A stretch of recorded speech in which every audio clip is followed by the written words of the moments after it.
room with a suitcase, justice on demand.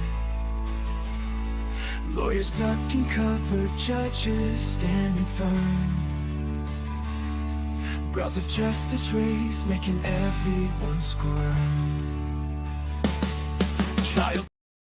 Hey guys, it's Mo, and we are doing the mostly unfiltered. Mo breaks down Owens' closing. I doubt that this will remain at green very long, but it needs to be done for justice, for humanity, to restore balance to the force. This douche canoe must be whittled down a bit in the ego by me and collectively chat and humanity everywhere. So, good morning. Thanks for joining me. It was a hell of a night, pain wise. So, that's why I am here instead of going to church today. But this is pretty much the only space of a couple hours of silence I'm probably going to get today. So, it has to be a bit early. Uh, and I'm not going to play where he berated the victim's family because I find that so distasteful and abhorrent. I'm not going to give it any airtime. And it would honestly make me say the C word over and over and over again. And, I'm a little bit more classy than that. Collective chat, sorry. Like I said, it's a bit of a pain haze morning. So you're going to get what you're going to get. I doubt this is going to stay green, but it needs to be said.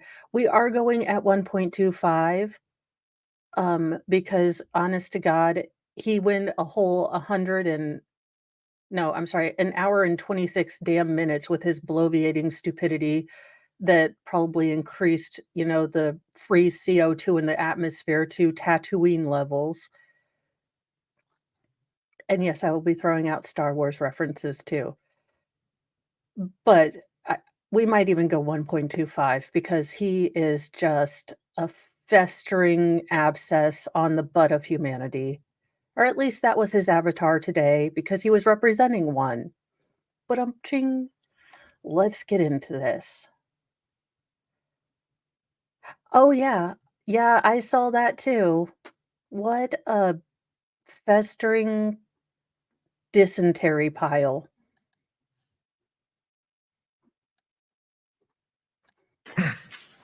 We might go to 1.25. Y'all know me, I'm James Owens, along with Tony Henderson and the girls. We're all from Milton. I think y'all figured that out. The girls. The daughter that you're going to use in an example as to the fact that you couldn't father well enough to tell her that you need to have oil changes. How do you have a new driver and not sit down and explain car maintenance? Or were you the kind of father that just handed your daughter, car keys and said, "Oh, babe, you earned this," and not giving her any idea that privileges come with responsibilities? Please explain. I'd like you to come to the front of the congregation because if you run your parenting like you run this case, you're ill prepared and just throw things out there. That's probably a low blow. Dang it, I'm not gonna bring family into it.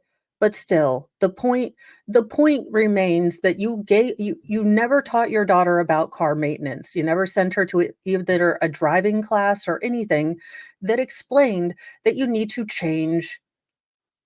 Puddletown, that's a no-go.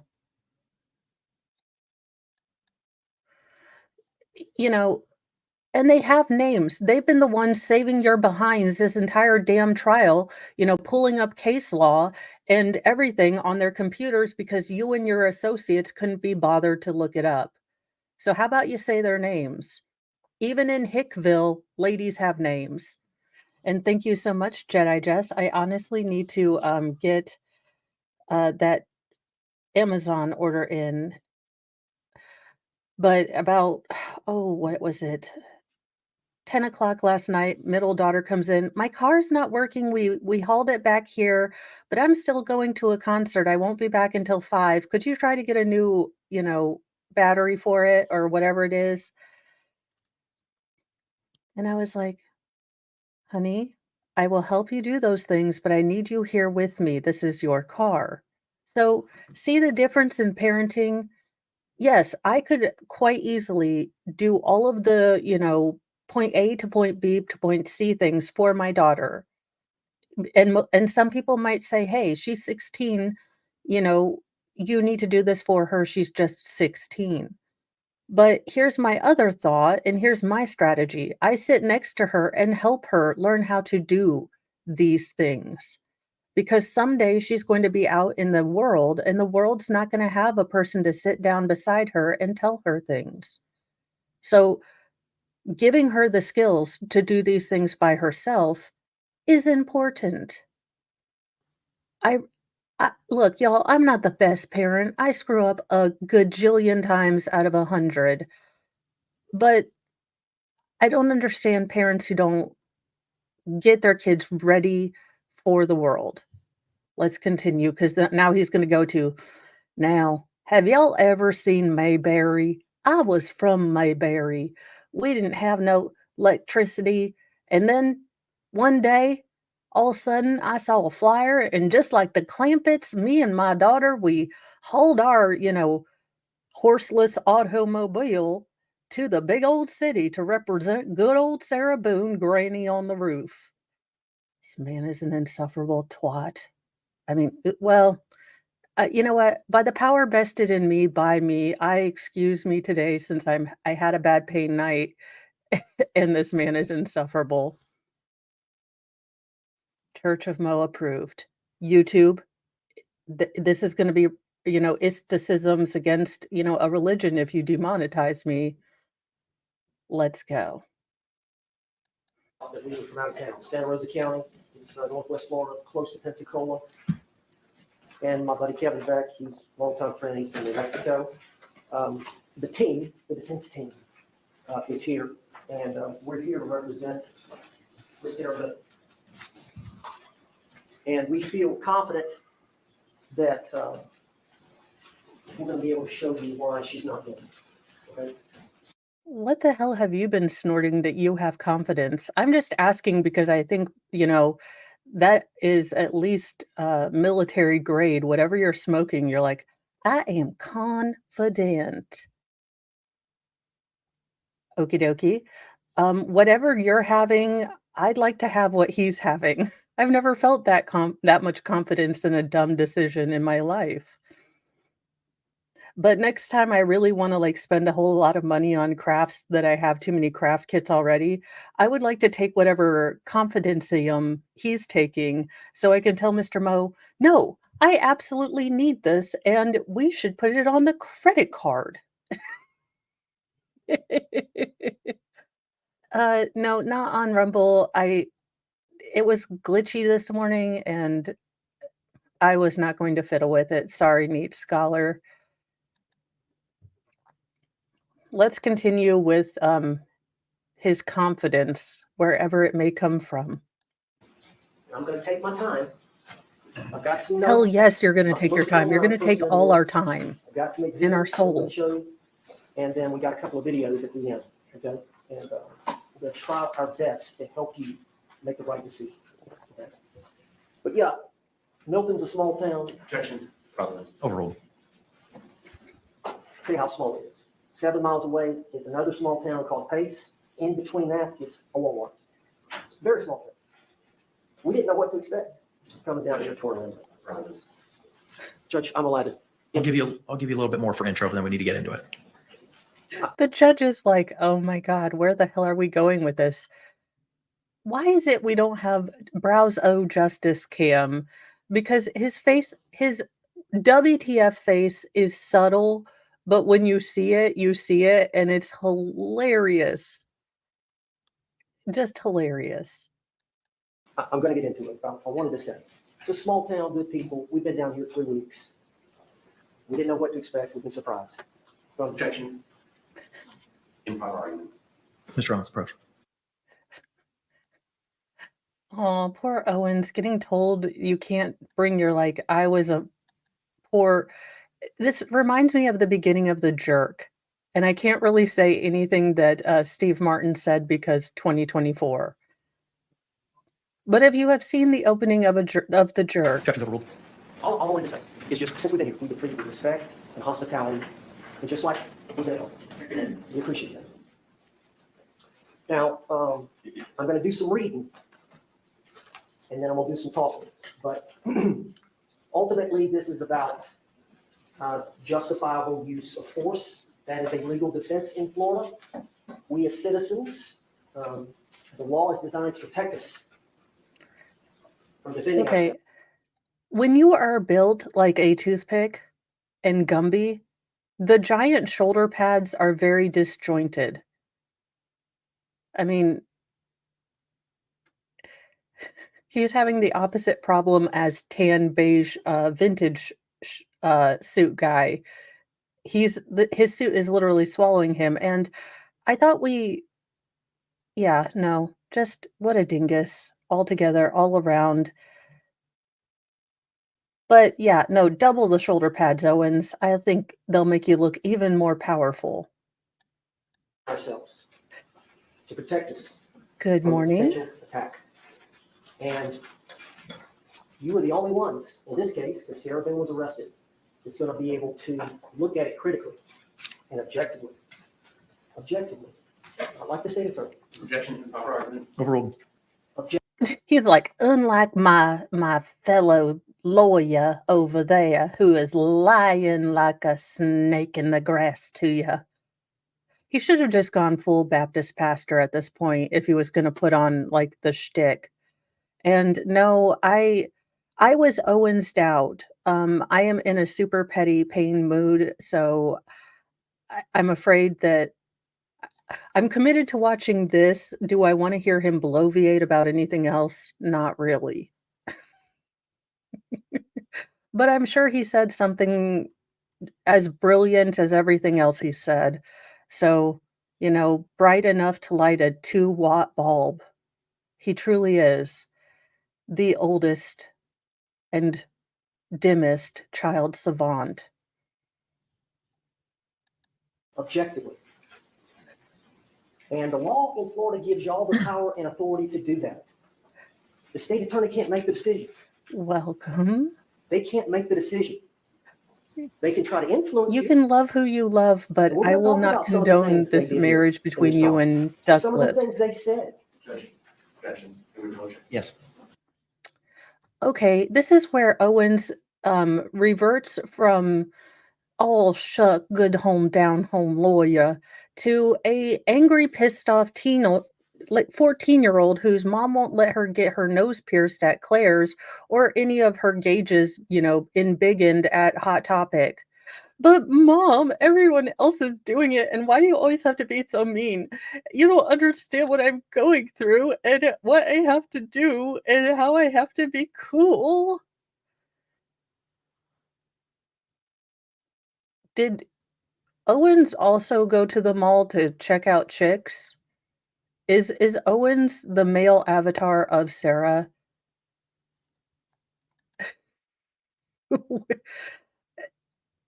It's never good. So from a lay perspective, since I am going to try to put more than me just cursing and calling Owens a reprobate in here, from a layperson's perspective, from someone who, isn't a lawyer, when you start blaming your case on what the other guy did, to me, it would look that as though you didn't have a good enough argument.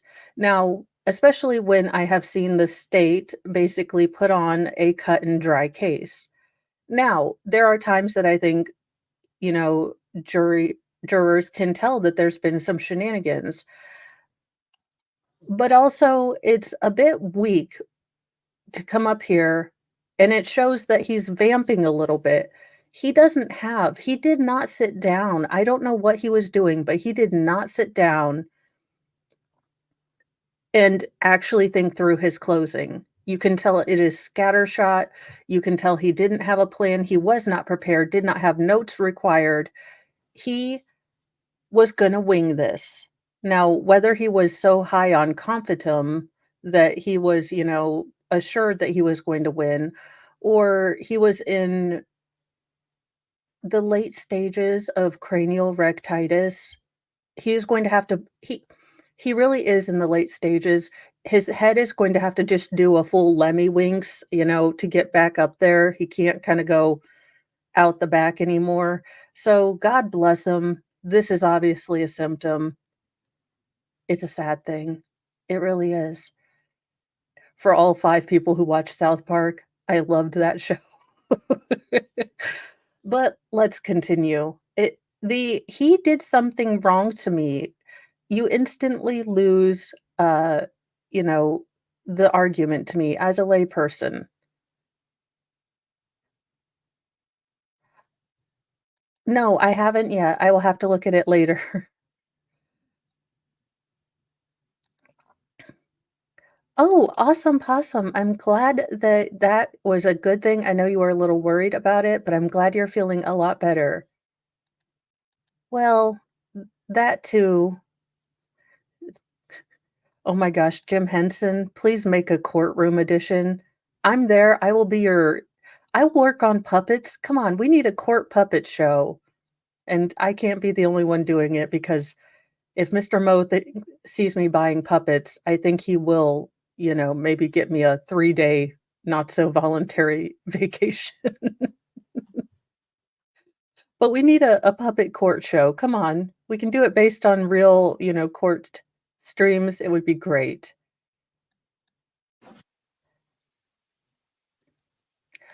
It might be you. I'm not getting any You may proceed. Objections overruled. slow in the Wi-Fi. Thank you. They got their side, their position, we got our side. So we're gonna talk about that.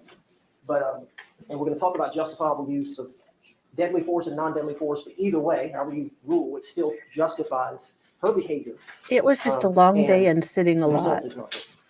Now, I don't believe there's anybody. Objection, improper argument. Overruled. Objection to reproach. Yes.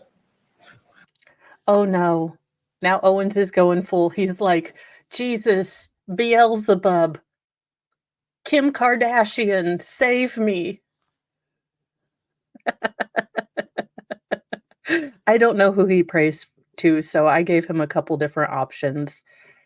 I'm guessing Kim Kardashian, though, if I had to pick.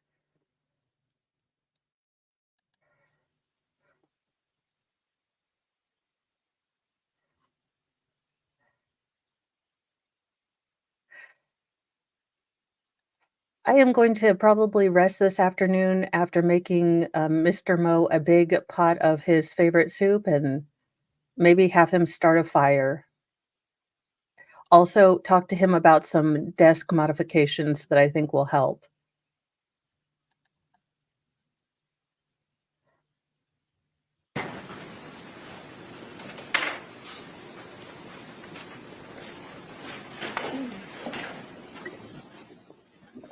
I think you will find from considering the evidence in this case that there is no doubt that Sarah Boone is a victim.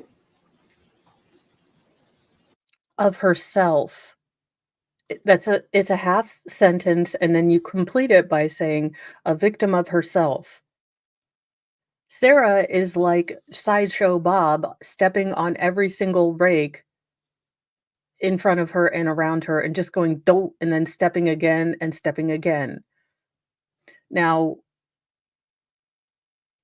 will I say that it was look, we have been over this. I don't think I need to do the stupid, equivocation at the beginning. No one should lay hands on each other. No one should be in a toxic relationship. But calling Sarah a victim is an oxymoron big enough to rent a hole in the fabric of space and time.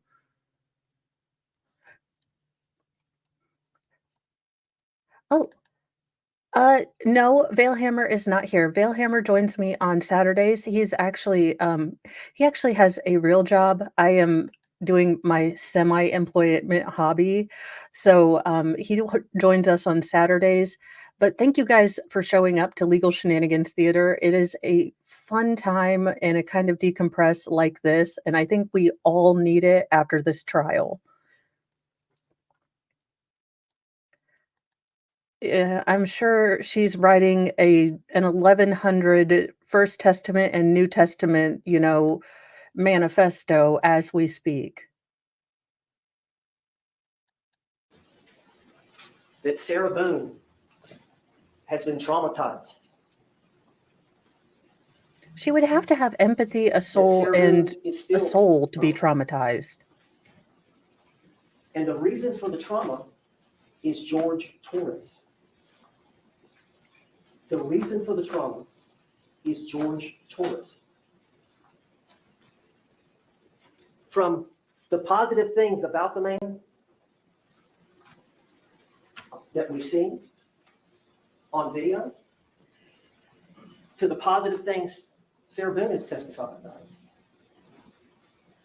to the violent monster he Hells becomes. yes.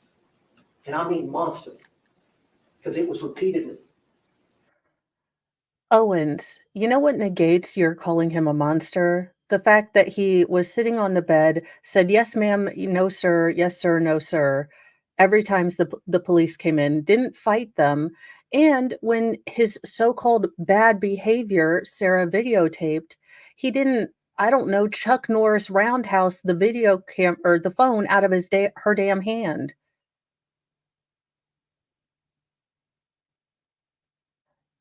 There, you can say that they were mutually combative. You can say that maybe he did not perceive himself as a battered spouse. You can say that Sarah did perceive herself and does have some traits of battered spouse.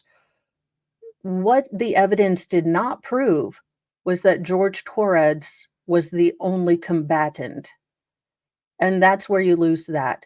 That's where all of us have had issues and the jury had issues because you can't tell a lie that fucking big without it coming to bite you in the ass, especially for the people that are supposed to be weighing facts, not your narrative, not your truth, the facts. And the facts in this case that we have seen is that they may both have laid hands on each other, but Sarah was the catalyst to most of these issues. She either set up scenarios where George would get, put in jail. She would peck at him and then maybe exaggerate things.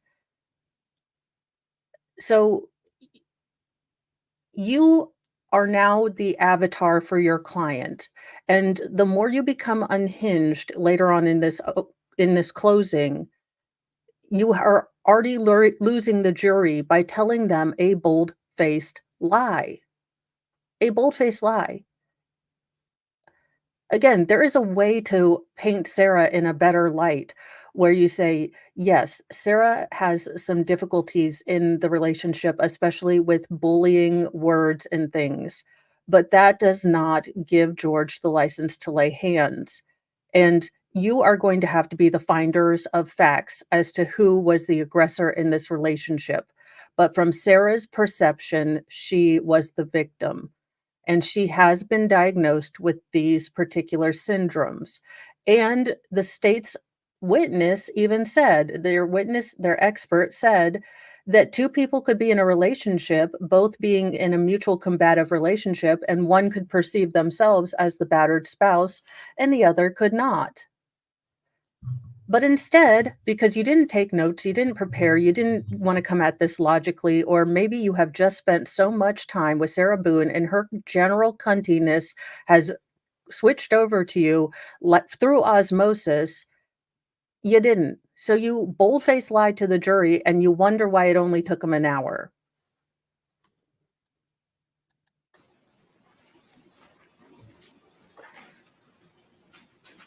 And what happens the next day? Man, I don't remember. I was drunk. I don't remember. That's the gaslight.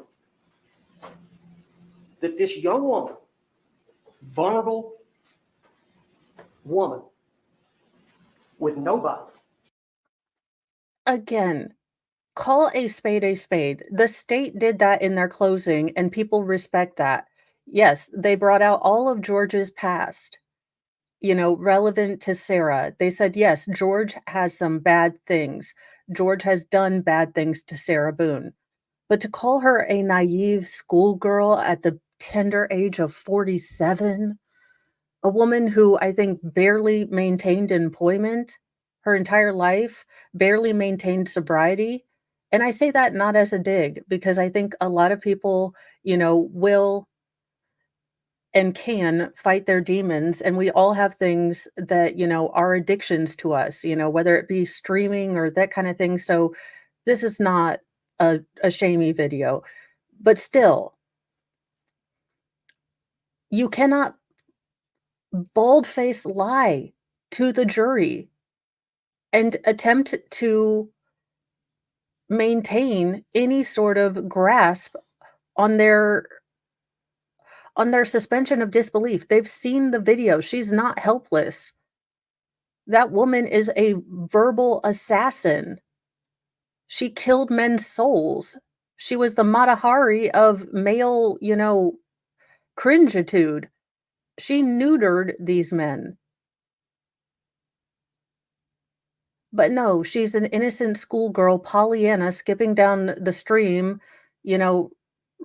just what is he selling and what is he sniffing to get this, view of her? And I get that he's supposed to be working for his client, but he does it in the most shameful way.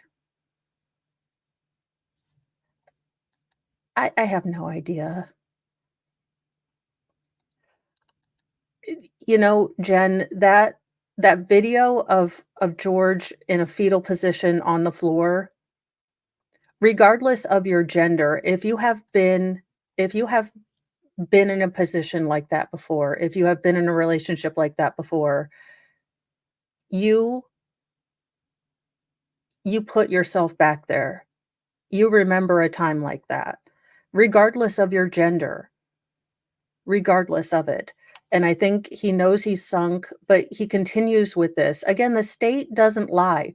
When you have facts on your side, you don't have to shade the truth to make it a narrative. You get to tell the truth, and he should have told the truth, because no one who has sat through this entire trial is going to believe this. It's beyond the suspension of disbelief. Just starving for love, starving for attention, and seeing the good in the man.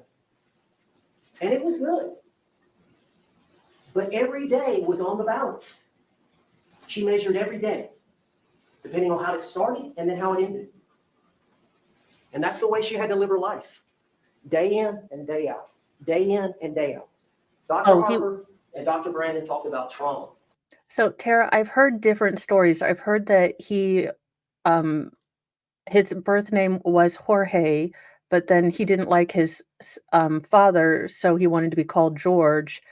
But then I've also heard that the difference. So I kind of I've gone with George, just because I think that's what it really doesn't.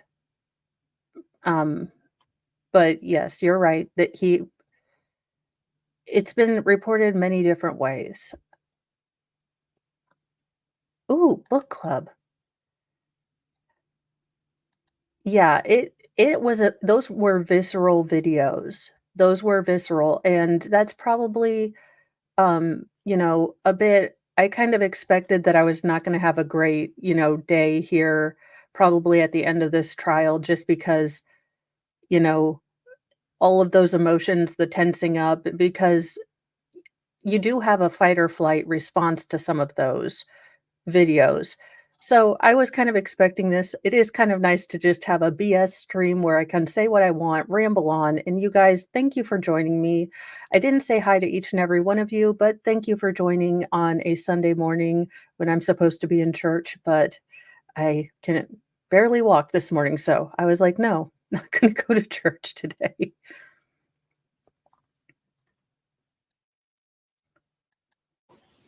Dr. Harper spoke of the veterans that she had treated for post-traumatic stress disorder. I don't know if you remember her testimony, But she spoke about some of the veterans that had been in the war in Iraq. And here's where he lost the entire jury. If you are going to defend a person like Sarah, a person who has shown herself to be venomous, vindictive, a screeching harpy from the depths of hell, be honest about that. Do not then compare her to veterans and police officers. Do not compare her to heroes. Do not compare her to people that go and fight for our freedom and have seen their friends, pass away in front of them, come home, and some of them don't make it. We lose veterans every day because of the shit they've seen. Sarah did not go through Vietnam. She did not go through Iraq. She did not go through Afghanistan. She didn't see her friends, lose limbs, lose their ability to be the person they were because they had traumatic brain injuries. And how dare he compare her to that? That is so disgusting. I get that it's a point. I get he's trying to link Sarah in her, pre-sainthood to other things that people feel strongly about and understand. But she is nowhere compared to veterans and police officers and heroes and first responders and the nurses and doctors that work in trauma centers. So you can fuck right off with those comparisons, Mr. Owens, because all it does is highlight the absolute cuntitude of your client. And I don't think you should link that to her. If you were a competent defense attorney, you would realize you had bad facts, a bad client who was stubborn, obstreperous, and was going to try to paint herself in this light. And it looks like you are being puppeted by a moron, or you are a moron. But go ahead. Please tell me, who's had, brothers in the military who have lost, people in their unit, or, other people. Just, please go ahead and tell me how Sarah Boone, deserves a tomb in Arlington. Fucker. Sorry. No, not really sorry. Just asshattery is asshattery. And people in war a lot of times get post-traumatic stress. It used to be called shell shock and other things. But people in wartime, or police officers will get post-traumatic stress. And a lot of them come in, the males come in with this bravado, I'm all right. And so, it's like Dr. Harper was talking about, the veterans, that's what they'll do. But you got to spend time with them. It just can't be one session. And you've got to run post-traumatic stress testing, which tells whether they really have post-traumatic stress.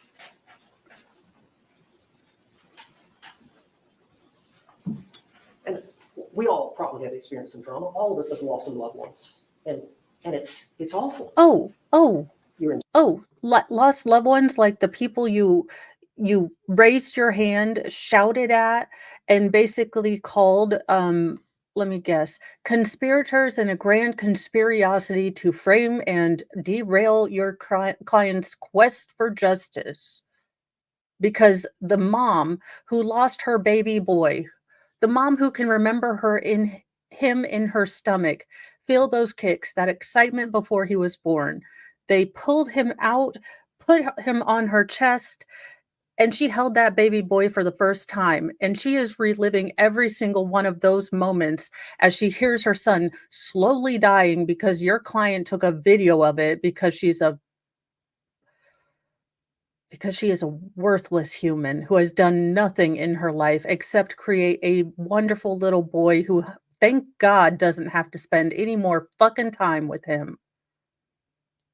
But that mama's heart was breaking. Her soul was crying out in pain. And she tried to be respectful. She made a gasp, and then she tried to hobble out because you saw her. She was folded over in pain. Her soul was breaking because grief doesn't go away. It may have been 4 years chronologically, but that shit will hit you like a fucking tsunami. in the middle of fucking Walmart sometimes, and you will feel it and you will bow a little bit.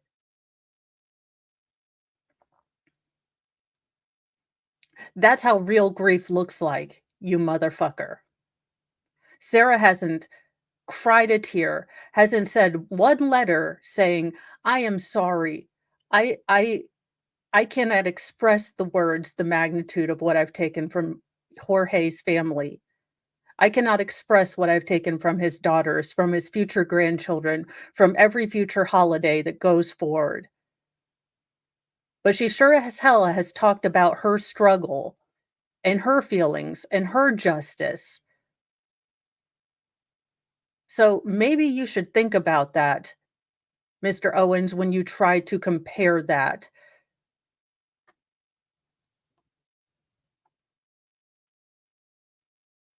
You're in shock. You can't believe it. It's disbelief. You don't sleep for days. And eventually, you have to go back to work. You take a week off. Life has to go on. Life has to go on. You go back to work. Kids are in school. You get a little time, right? Time heals, right? These veterans that come back from a deployment, they get back. Time doesn't heal, you stupid dumb fuck. It's not called temporary PTSD. It's not called, temporary shell shock. It's not something you can tough through. It is an automatic response. It is ingrained into you after very traumatic situations. Now, what is it that you are you a you know what? You wanted to be all, judgy about all credentials. When did you go to, psychiatry school? With Freud? It doesn't go away. I still cannot be around drunk people, and I don't like people touching me from behind me. I do have innate startle reflex. You absolute jackass. These soldiers coming home that you so disingenuously linked to Sarah, they still, years later, don't like fireworks. They don't like loud noises. There are still days they struggle with this. It doesn't just go away. You don't just pack it up. You don't just, put it in a box somewhere and do that. It's no. No, you giant bumbling mess of cells and stupid.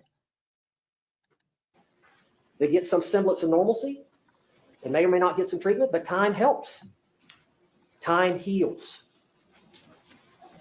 Everybody, it helps. Just time. Overcoming a divorce, overcoming a death, whatever trauma.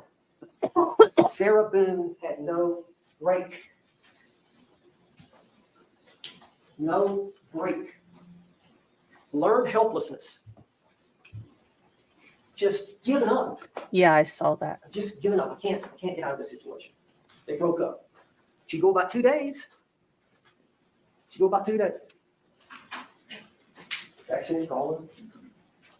Just learned helplessness. And it's, in the...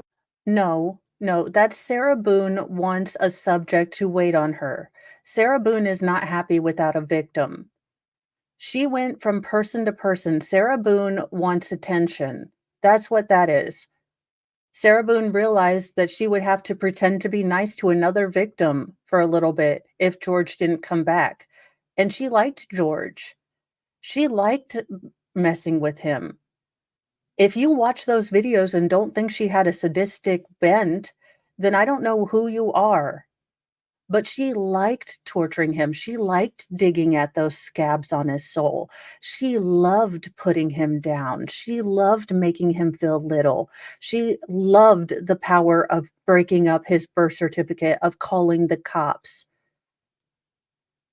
of, making sure that she could, call the cops, but then play the rescuer because she has such an empty life that she needed to be, the rescuer, the angel, the savior of George. She couldn't manage anything in her life, but she sure as hell could manage George, and God, did that feel good to her, I'm sure. That wasn't learned helplessness. That was a need for a victim and a sociopath. That was a need and a predator noticing that, if she loses this particular prey, she has to pretend to be nice to someone, and her style of life is going to go down for a little bit if she doesn't have a victim. That's my opinion. I'm not a doctor, but I call a spade a spade. The manual. Battered spouse syndrome is not, but what did you hear Dr. Harper say? She suffers from post-traumatic stress. That is a mental disorder. You are actually undergoing the psychological effects of post-traumatic stress. You're not in your right mind, and it's repeating itself. It's repeating itself again and again, day in and day out. And when you look at this law, that's what you have to apply. Someone in Sarah Boone's shoes, when you're deciding whether her conduct was reasonable. Oh, what a misfire. And what do you bet that the defense wanted the DV victim to be on the jury? One person has been in their shoes.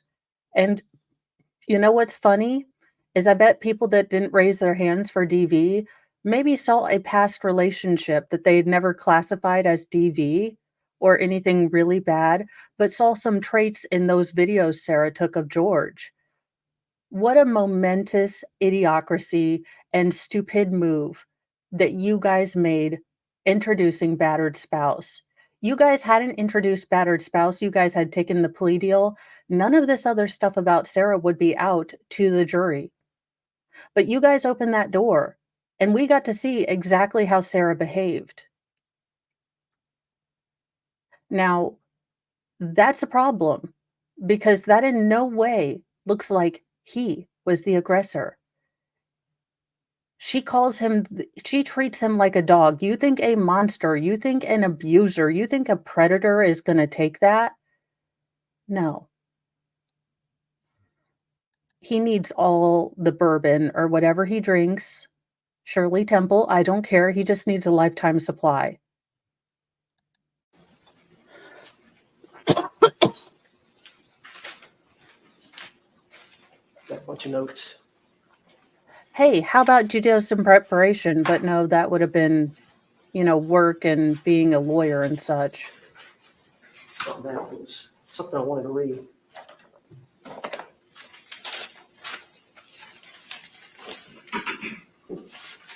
How can you have that many tabs and still be this damn organized?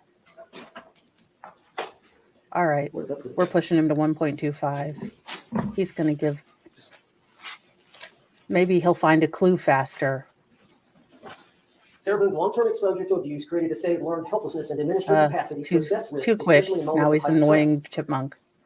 Damn. The cyclical nature of this violence, the tension building, the battering, the contrition phases, caused Sarah to be trapped psychologically in that relationship. Due to this clear abuse, Sarah Boone had a reasonable belief of imminent harm under her state of mind. George Torres had a history of violence against Sarah, and as a result, Sarah Boone's actions were the result of fear conditioned by abuse she endured. So I was wrong. Ask Shaza. Florida did not discontinue their Son of Sam law. They simply switched it to where different people would be. Basically, I think a quarter of any profits go to a trust for any dependents of the victim, to any dependents of the perpetrator, and then I think the other portion has to go to a trust. So they didn't repeal it. But I don't know what the outcome was for the hearing about the insinuations that the defense was going to try to profit off of any media rights, because that was not done in camera or on camera. So we'll have to wait for the kind of outcome on that. Honestly, I hope Sarah disappears. After her sentencing on December 2nd, I hope everyone forgets her, except when they publish her annual, anti-Yelp review of, jail and how horrible it is. I could stand a biannual, even a biannual, 0-star Yelp review, Sarah Boone, soliloquy every 6 months. But I hope everyone ignores her because that will be the scariest thing for Sarah. When Sarah has outside stimuli, when Sarah has things that she can, distract herself with, she doesn't have to look internally, introspectively. And for her, that is the scariest thing because if she actually does look introspectively, if she actually looks at her life without her lens of stupid, it'll break her soul. Because she will have to admit that every single bad thing that happened to her was her doing. It wasn't God, it wasn't the universe, it wasn't, Falcor or the never-ending story. It was Sarah Boone. Sarah Boone has been Sarah Boone's own worst enemy from all along. The call was from inside the house. And I think that would break her psyche. I really do think that would break her psyche. Again, not a doctorologist, not a, mental therapist, not even a phrenologist, where they used to study the bumps on the head to see if if you have a criminal personality. No, that I think would be psyche breaking. And I don't know what she's going to be doing in prison, but hopefully it's making me a snazzy, denim skirt from Levi's. She endured over time. The cumulative effects of long-term abuse, as we saw her behavior on the 2-minute suitcase video, is a trauma response. Sarah Boone acted out of a sense of preservation. While tragic, it was not driven by malice, but a mind ravaged by abuse. And I'm going to ask you to try to understand. Abuse of booze, not abuse. It was a mind ravaged with malice. Sarah Boone may not be fully narcissistic personality disorder, depending on, how you score it.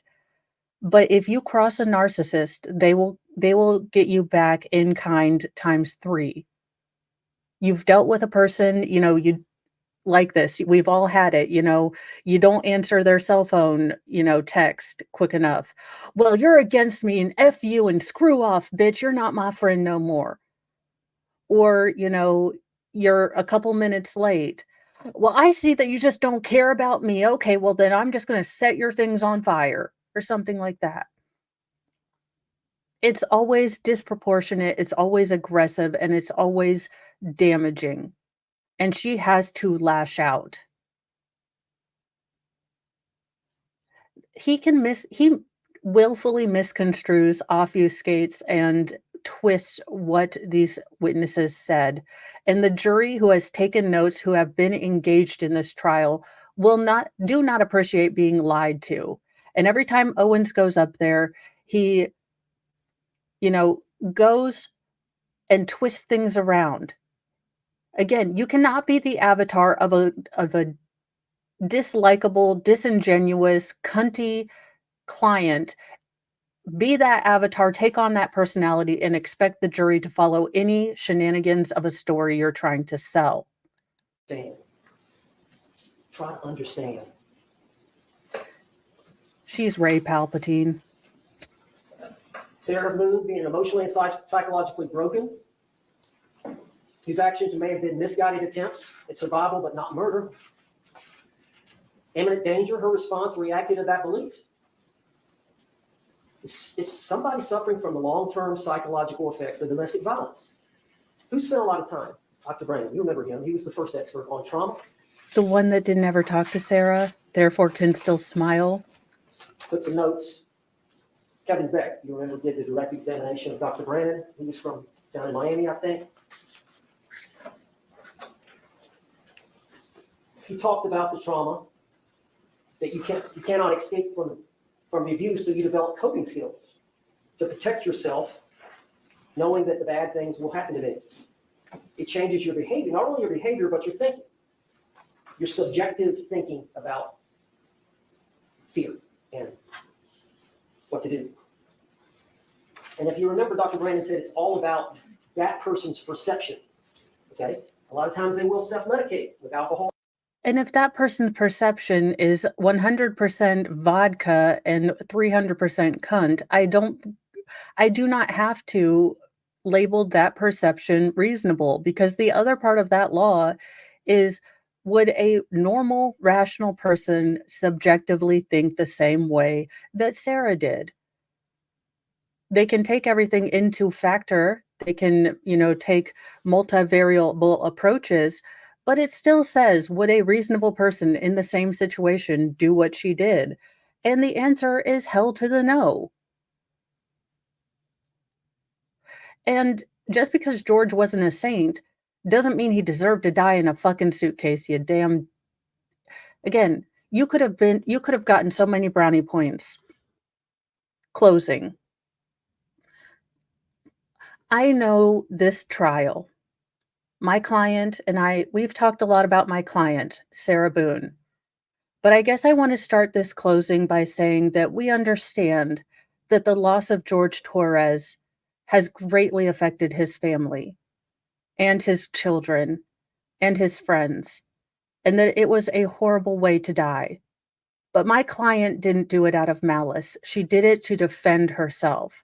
In her mind, that was the only way she was going to live through the night. Now, it's still full of bullshit, but it is not so morally repugnant as to make me want to do a fucking epic roast of your ridiculous ass. And I didn't even go to lawyer school. I am a 2-time college dropout. But I managed to, in 5 minutes, think of an opening statement that was less offensive and gave proper, idea to, or proper weight to the victim in this case. And, didn't degrade your client either, although stupid. Again, I'm a layperson. I'm a mom of 6 who just watches trials for fun. But if I could come up with that in 5 minutes, Owens, how the hell is it that you couldn't read a room? Alcohol or drugs. A lot of times they suffer from anxiety. Basically, he said the trauma ends up being terror because you do not know what to expect. You do not know what is going to happen that night. It may be a great night. You may drink, and both of you have a great time. He falls asleep, passes out, you fall asleep, passes. But it may turn, depending on his mood. I don't know if you can tell, she would try to placate him. No. You know what I saw in those videos? I saw a rapidly cycling, emotionally erratic drunk. So George, she could switch from placating George to being a rabid honey badger with rabies. George never knew what he was coming into. Sarah would be fun and games, as you saw in The Police. She went from, yay, Mary Catherine, hello, to holding a cigarette as, just Virginia slimming it out. Like, you're so here, so happy. And then, I really love him. Can I get a hug? I'm so scared. They're going to kill me. But, oh my gosh. That's what you're dealing with someone on substances that is a predator.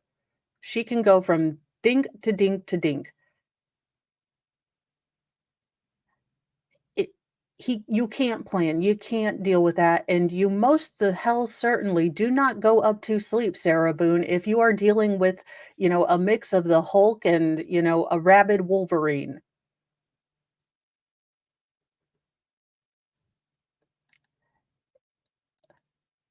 Yeah. Also, yeah, Jen, this man has also shown himself to be a bully, to be a jerk. He was aggressive with the state's expert witness. He was angry, and he didn't like that a woman wasn't telling him what answers he wanted. He was disrespectful and, condescending of her, despite the fact that she had medical training and could very well have said a lot of things about the involvement of alcohol abuse syndrome and his client and the kind of nexus that it creates with her toxic personality. but you wanted to demean her for not having penny problem glasses and a perpetual believe all woman attitude. Dr. Brandon said, when you're trying to evaluate somebody, it takes time to get them to trust you. And the ultimate goal, he said, is to be a behavioral detective. If you're a forensic psychologist, is to be a behavioral detective. And the ultimate goal is to put yourself in the abused person's eyes so you can better understand their world.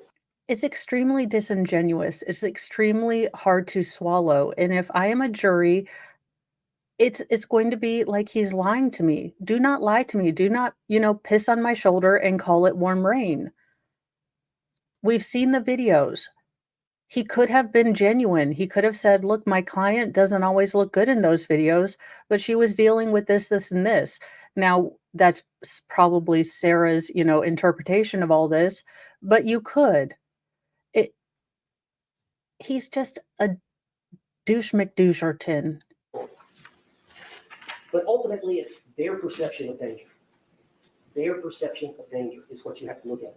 What a reasonable person would do under their perception of danger. Now, I want to go on. Trauma experts explain how victims' reactions in moments of stress are the product of the damaged psyche. Her actions, although tragic, it was a tragedy. George Torres lost his life. Oh, in that suitcase. 17 minutes in, you decided to mention the victim. It's as if Sarah was acting out of a deeply ingrained fear and helplessness developed over the years. So it's a desperate need for survival, but battered women do things to keep the peace from time to time. And when they feel like they have a small portion of momentary power, they may enjoy that by vocalizing their position to the abuser. Good afternoon. Sarah Boone's not perfect. Sarah Boone would argue with him, talk down to him. Some would say was somewhat abusive to him. Sarah's not charged with that. You mean some like the rest of humanity besides Sarah? And I want to read you something on that subject.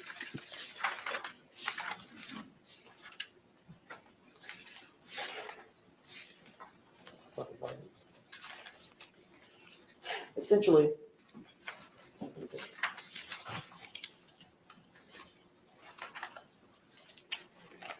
Hey, Owens, it's called preparation. I don't know where it's at. So I'm going to have to come back to it. But essentially what it said was,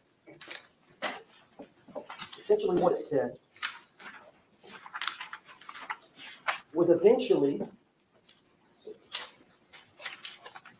Good morning to you too.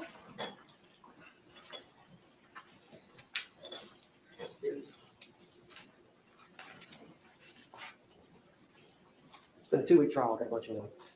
I'm trying to get this right. You know what's funny? The state had the same 2-week trial, and I know he's going to pull out. I only had, a couple weeks to practice for this trial. It's called reality. It's called doing it. It's called grinding. It's called, maybe taking a couple minutes to organize your thoughts. What is going on here? This is the most disorganized thing I have seen, and I've been watching trials for almost 3 years. Today, Junior. I know it's important. What I wanted to say was someone can be mean and angry and hateful, intoxicated, and still be abused. They're not mutually exclusive. And mutual abuse exists where one is abusive towards another. And eventually the victim, that would be trying to fight back against the abuse. Mutually abusive means they are both victims. If you have mutual abuse, you have mutual victims. You can't say two things can be true and then only juxtapose Sarah as the victim. That's not how your most recent statement works. Abuse became verbally abusive. While the victim has committed verbal abuse, it is important to remember that they, Sarah Boone, are the victim. And have been pulled into an extremely vicious cycle where they are trying to survive. Sarah Boone intentionally left George Torres in the suitcase. What's the act of a battered spouse Yeah. syndrome woman? She went up to her room, she fell asleep and passed out. These actions are disconnected. No, that was an action of a booze hound sleeping upstairs. But look, this is total conjecture, this is speculation, and I am not, a crimeologist or, although FBI, if you'd like to hire me, I have read nearly every true crime book. I think I am qualified, but I think I'm qualified in a lot of things I'm not. Anywho, I was going somewhere with this. Damn it, sidetrack. It will come back to me. It will come back to me. I've lost it. Oh, I remember what I was going to say. In my mind, she never went upstairs. She listened to him. This was fun for her. She took videos that she probably watched and played for George repeatedly. The hostage video, the video of all his transgressions that he didn't remember. She stayed and listened to him take his last breath, if you ask me. That's my headcanon. They might never be able to prove it, but that's my thought. She never went upstairs. That's why the bed was partially made. She didn't go upstairs until he was gone.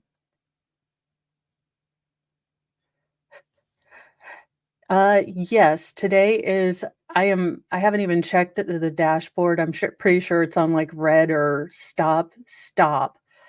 Uh, but yeah, this is just completely unfiltered Mo. I've had a hell of a night, couldn't really sleep. So I stayed home from church and we're just gonna make fun of this absolute crap shack of a closing. And I'll try to do more than just insult him, but I'll also bring why none of this makes sense. And as a layperson, as a juror, this was total bullshit. Ultimately, she didn't let him out because of her fear that she knew if he got out in that moment, what he would do. That's real fear. That's real trauma that she was experiencing at that time. Now, I talked to you about force being used. And I think I talked to you about blocking an attack using a physical restraint like the suitcase to block somebody's attack. And the example I give, I've got a couple of examples that may or may not apply. Let's say you're in a bar and you've got your buddies and the other guy's got their buddies and they're drinking and it ends up being an argument between two of them. And you realize that these two are fixing to get in it. Well, one of your buddies comes around on the other side and grabs the guy before he's able to strike him, right? So you're committing an offense on this guy, but it's a restraint. It's a restraint. So you grab him by the neck and try to get him out the bar. So yeah, you're committing an act, but it's designed to defend another, which is legal. Or let's say you have a situation where you have a police officer and he's on patrol. He's in uniform, he's wearing a firearm, and of course he's got the bulletproof vest. And he goes to a call where there's a suspect that may be armed. And so he gets there, he gets out of the squad car, he's walking around, of course he's taking out his gun because he realizes he may be armed. And eventually he sees the suspect, and the suspect reaches for his waist. Now, in that moment in time, that officer has to make a decision. Am I going home with my family tonight? And I asked Dr. Werner about this Vaseline thing he's called fear response or fight or flight. Those decisions are made, it's instinctive based on your set of circumstances. She instinctively reacted to her unique set of circumstances to save her life or save herself from another. I thought you had a crime scene reconstructionist that was going to be coming in and explaining to me and the rest of humanity and possibly aliens that are watching this, and that's why they lock their doors as they pass Earth, how him putting fingers or a hand out of a book or a suitcase was life or death. I mean, No, no, it's not life or death. She never failed to call 911 to make herself the victim, to prance about in her victimhood, to loudly involve her neighborhood in her victimhood. But this one time where she's scared to death, where she is going to be, you know, a murder is afoot, and I will be, you know, exsanguinated to death. You know, this is when she doesn't call the police. When she oh, is that because that she, beat the hell out of him with a baseball bat, whether in or outside the suitcase, and then, locked put him in a confined space? Was she afraid she was going to get something called felonyitis? Is that maybe why she didn't call the police? Because Sarah Boone would rather let her boyfriend die and concoct some cu fakakta stupid story about what was going on rather than, deal with the consequences of her own actions, which seems to be the case. Because make that make sense. I can understand if George, kicked in the door. If at any point she had, not been making this up, George, rammed into the room and, she pulled out a, force multiplier and took him out. That would have been a reasonable situation that I think the jury would have struggled with, given all the histories. But the man was in a god dang suitcase, you stupid idiot. How the hell are you gonna make this self-defense? An accidental, unintentional self-defense.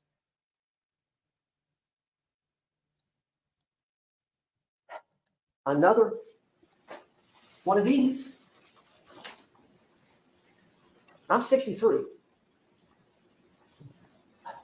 I can't imagine that. Owens, you can't can't imagine imagine that. how to run a competent case either, but it still didn't stop you from being If a I was not lawyer. around,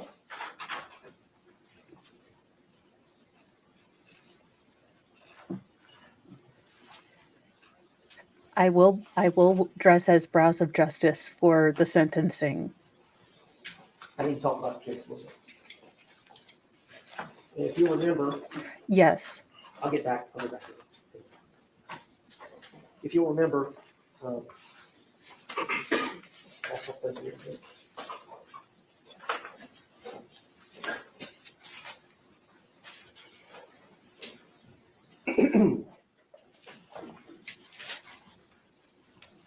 Let's start with the witnesses, and then I'll talk about safety.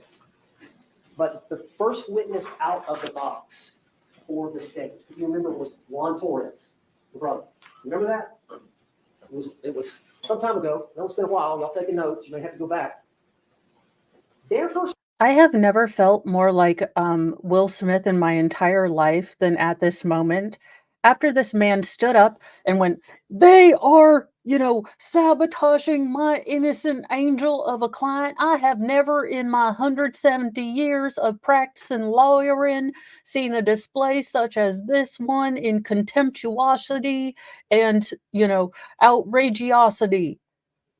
And then to pull his brother's name out of his mouth, to let this man's brother's name come out of his mouth. I have never felt like Will Smith in my entire life, but where was he? He was a good client. He was a good witness for us. After after he just had to basically semi-carry his grieving, soul-broken, heartbroken mother out the court. You are a festering pile of corn-infested dog crap, Owens. First Allegedly in witness Minecraft. Don't come after was me. a good I witness mean, for I don't us. know if you know how to write a cease and desist letter, Their but first you witness could in their possibly figure it prosecution out. of Like Sarah all Boone those, for murder was a good witness for us. chimpanzees finally figured out, Remember Shakespeare, Tony Henderson, statistically the speaking. cross-examiner of Juan Torres. Asked him, what did you hear Sarah Boone say? Juan Torres, she was yelling, he's been choking me. He's been choking me. Mr. Henderson said, did that surprise you? Juan Torres said no.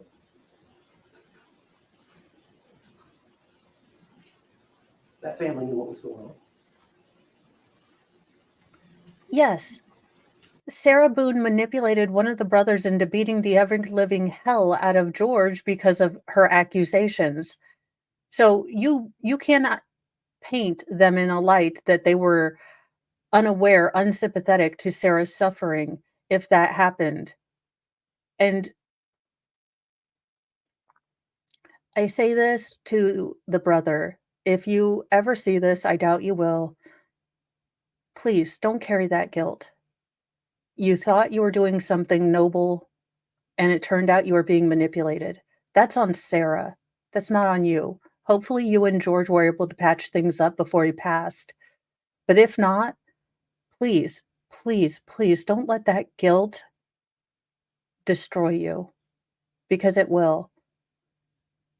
So, we've seen all the evidence that Sarah is a beyond manipulative, narcissist person.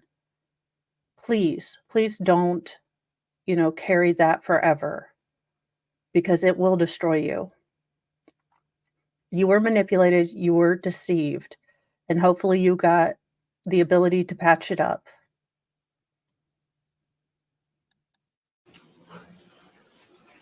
The police knew what was going on. Thank you, Phoenix Fire, for becoming a new member to the Church of Mo. Pearl Walker came in here, 80-something years old, in a wheelchair. Kevin Beck. Oh, you mean the show witness you brought in to show Sarah Boone is not a istinophobe? Because Miss Pearl added nothing, really, to the case. Not one thing. But you had to wheel her in to show that Sarah Boone would talk to people. And, of all different races, creeds, colors, religions, orientations, she was a true humanitarian. And just because she's a little bit, racist in her text, oh, thank you for being a member for 9 months.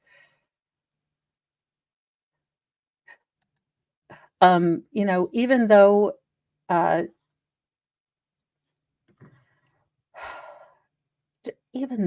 it's just they're so dumb. I hate this man so much. He did such a terrible job.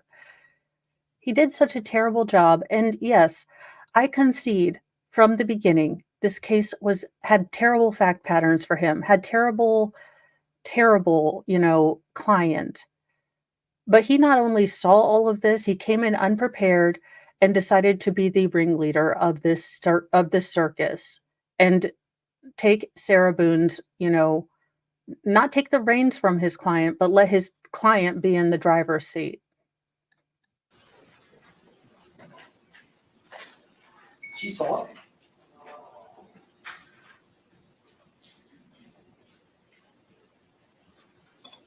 Is there any doubt? Is there any doubt? I tell you why there's no doubt. In cross-examination, I got Dr. Warner to even admit. Did you hear it? Yes? Okay, Mr. Owens. She suffers from battered spouse syndrome. But if they don't direct, well, maybe I don't really know. I haven't had enough time to really see She it. suffers from current cunt syndrome too, but you don't see us seen using it pictures? as an excuse. You haven't seen the 2-minute video? You've seen it one time earlier this month. One time. Than's you so much. And she's going to Welcome start to the testifying channel. about stuff she's never said before until she showed up in court. About, well, based on what she told me, I don't think she was in imminent fear. Come on. Current This is cunt courtroom. syndrome. Women and men are This is affected. courtroom. I hope they Good come thing up y'all with a here. pill Well, thank you. or a suppository. More a suppository, really. But it gets even worse than that. It gets even worse than that here in this courtroom. The state attorney referred to these pictures. And I was going to rise up and Overruled. show these pictures to you. Overruled. You may proceed. And I was going to rise up and show these pictures to you. Well, yeah, I'm going to do that. They put her on trial for murder. But what? How dare the state? My client unalived someone. How dare they put my beautiful pure, innocent, naive child at 43, you know, client up here. How dare they treat her like a murderess? Okay, Owens, weird hill to die on, but let's go. What did they say? Thank you, I Iris, gotta for turn to being a this. member for 3 months. Make sure I get this exactly like they said. I took a bunch of notes. Where are they, Owens?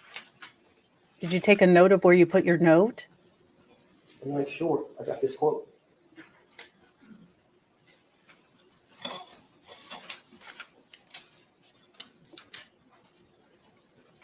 Can't even find it. It was something to the effect, maybe George Torres Welcome to the is Church of battered Mo. spouse. We have, Can you believe it? yeah, actually, everyone who's watched the videos can believe that. Thank you for becoming a member of the Church of Mo. We have dark chocolate, sarcasm, maladaptive coping mechanisms. The only thing that is not allowed in the Church of Mo is bathing in patchouli oil. Small doses, okay. And those audio recorders that every fourth grader gets, hot cross buns, those are audio assault weapons. I will be destroying all of them when my religion gets tax-free exemption. You're welcome, America and humanity and parents.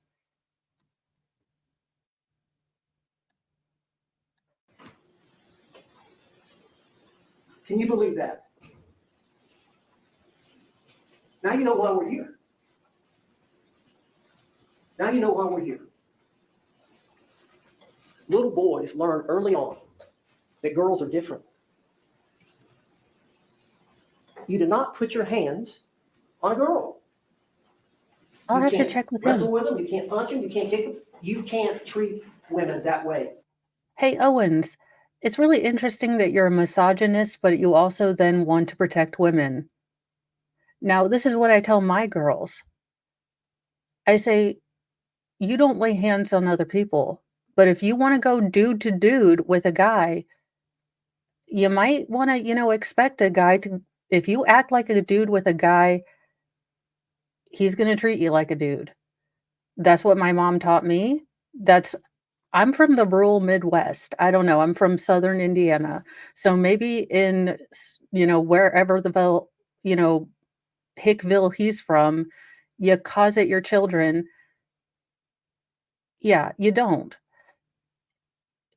You also don't get in a relationship with another drunk. But I have taught all my kids, like my boys know this hits differently when you have a son. Let's just throw that out there because I have 3 girls and 3 boys. So I think I have a fairly good idea of, what terrifies me about them getting in a relationship, on both sides. I don't want my girls to find an abusive, mean partner, whomever they choose.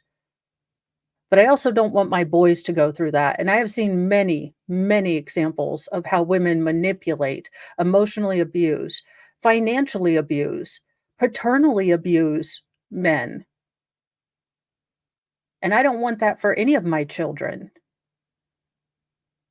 But if Sarah wants to go buck up to someone, then Sarah needs to learn, because I don't think she's going to get away with it in prison, that you don't buck up to the wrong person. This whole, men can't hit women. Yeah, men shouldn't hit ladies. But you want to go be a dude, you want to go be ratchet, you want to go be, masculine and, try to handle this like a man. It's 2024, sir. The rules have changed. You want 2024 rules for battered spouse syndrome, for Sarah is a victim, for believe all women, screw men, then you're going to have to deal with the 2024 rules of, yeah, act like a dude, equal rights, equal lefts. Because that's where a lot of people are going here lately. In an ideal world, you should not stay with anyone who even looks like they're gonna, lay hands on you. But your gender, it is 2024.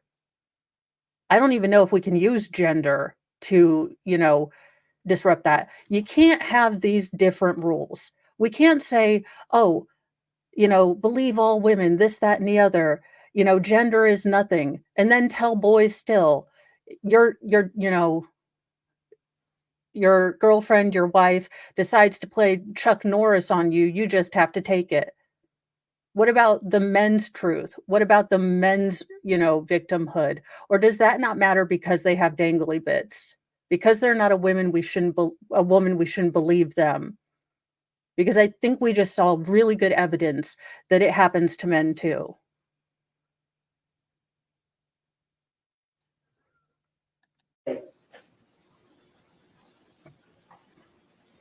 When you become adults, I don't care what she does to you. I don't care what she says to you. If she gets in your face, whatever she does, you do not have a right to hit a woman. No, sir.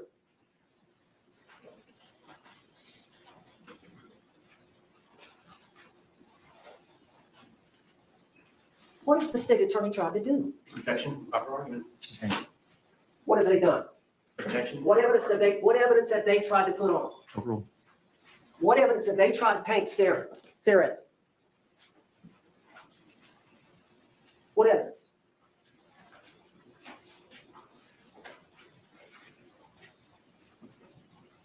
Controlled and manipulated were the words they used.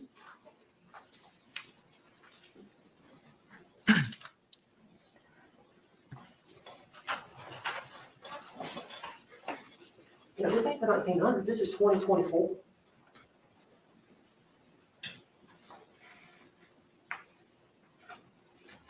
What's all these text messages? Why is that relevant? What are they trying to claim? The text show that she was aggressive. Again, I am 17 years post my really bad relationship. So I am the person with whatever trauma or whatever we want to call it, I have rebuilt my personality. But when I first got out of my relationship, I apologized at everything. I still have a problem where I want to apologize or I deeply internalize that things are my fault. Still,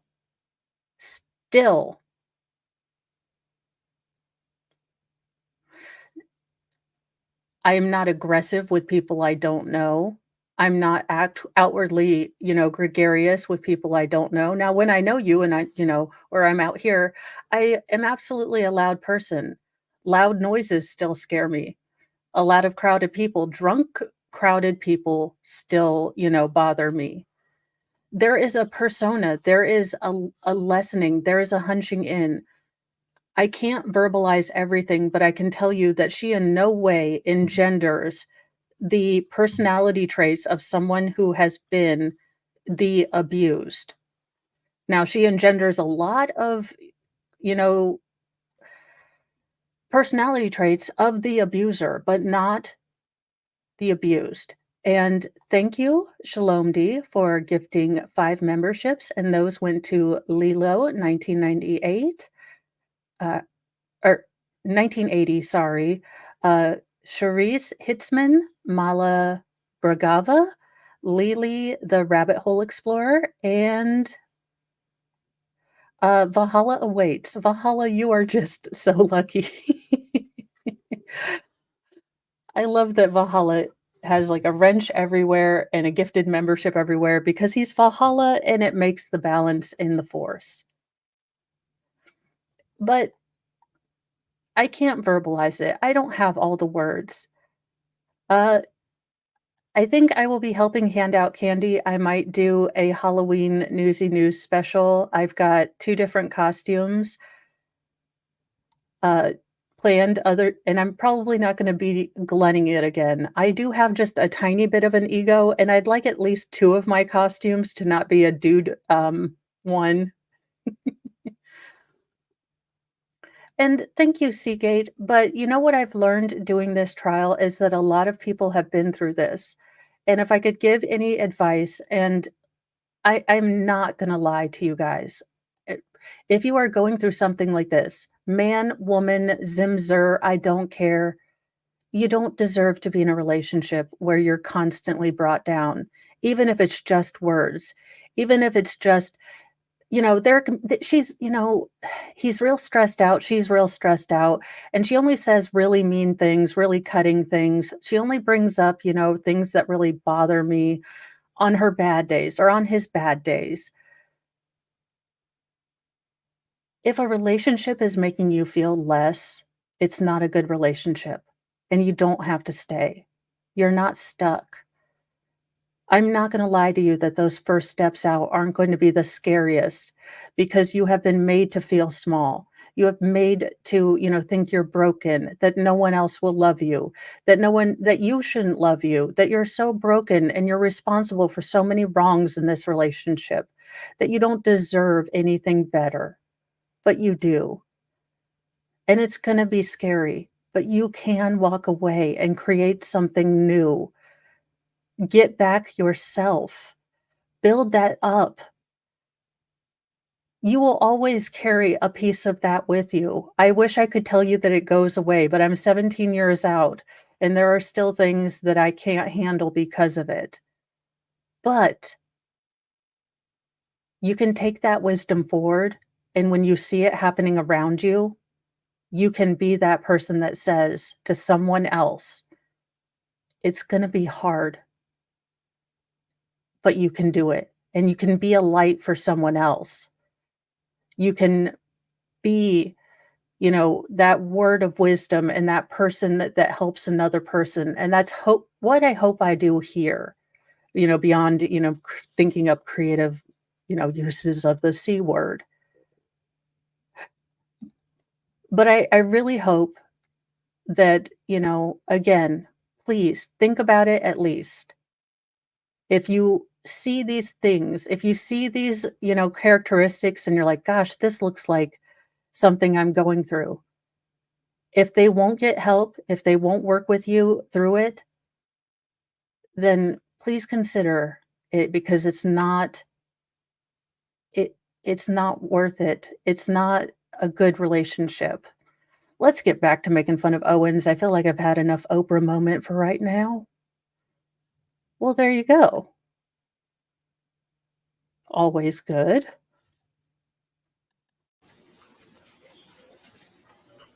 She provoked his violence. She provoked his violence.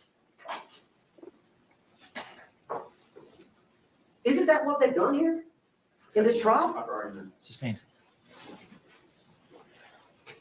What, they provoked your ineptitude and dispreparedness? They provoked you to not give a shit about this trial and do your best? I'm confused. Please tell me what they provoked in you and her. Abraham Marino. I don't know if you remember him. Abraham Marino changed his statement. They took a statement from Abraham Marino, I which know. Sarah stated, I don't know if you remember, but it was when the police were all there. I think they got the tape out, and some neighbors were coming around, and there were 2 or 3 neighbors sitting around. He said, Sarah came out and stated it was an accident. Okay? Well, then, it was an accident. Abraham Marino knew George Torres from Philly. Okay? They were friends. They would talk. No, they weren't. Or, Abraham Marino said that was a teenager. I knew of him. I did not speak of him very much, and he was always, drinking. Again, anyone who took cursory notes or has a memory like I do is going to remember that he was like, nah, he was a kid. I didn't hang out with kids. I was married and had a family. But there you go. Owens, maybe you should have taken notes. Also, unfortunate pause. or if Marino went to Hall's Ace Hardware or Ace Hardware, what it's called, the state attorney notifies. Then I'm going to object to reading people things that are not in evidence. Approach. Owens, have So you ever 4.5 even... years, Marino says, all I heard Sarah say that afternoon was it was an accident. Then he came in here today, or this week, and said, no, she said I was teaching him a lesson, things got out of hand, and then I fell asleep. 4.5 years later. You mean the same thing she told the deputy, the interrogators, on the stand to Dr. Harper to every single person. So this guy was like, he said something that Sarah said 6 other times. He changed his testimony. What a dingleberry. We know he's friends with Tori. We heard it here. Now, I want to talk to you about the 2 boys that live right next door.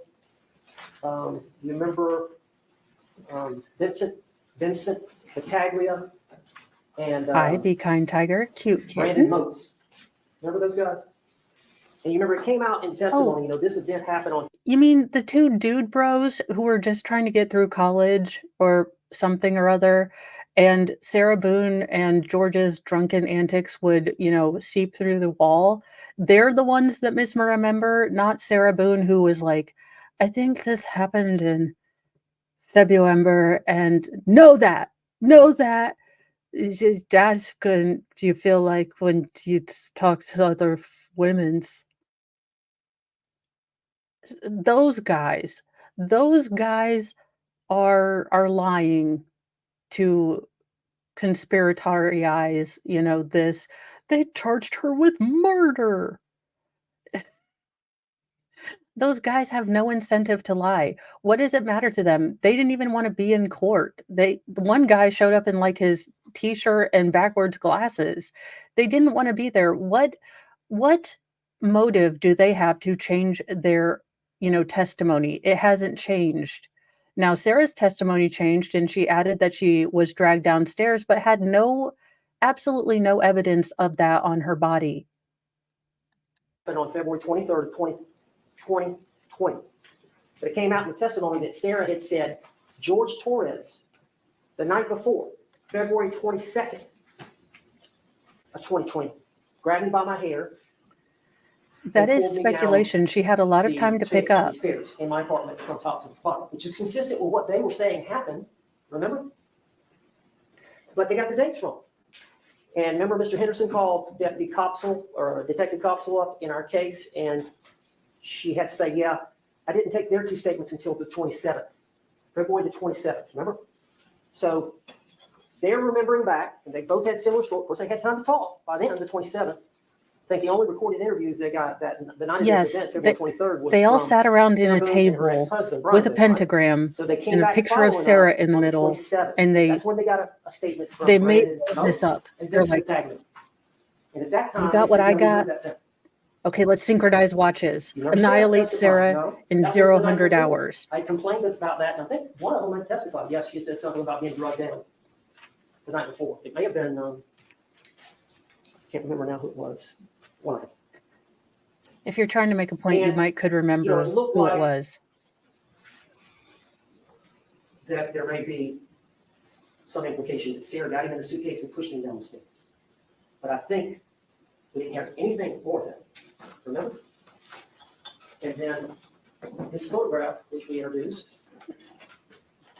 which shows the bottom of the stairs, as you can see. Owens. Hey, Owens. Here's the problem with your whole showing that picture. Sarah Boone, according to herself, her queen of Samsonite and selfness, had from 11 to 12 when she was, according to her, in bed, but could have been, putting everything to rights after her drunken, killing the night before. She had plenty of time. She didn't call, Brian until noon. So nice try, but she had plenty of time to set things to right. Good idea. Way to go. You can see there's Lucas's bookshelf right here. This is where Sarah Boone stored Lucas's stuff.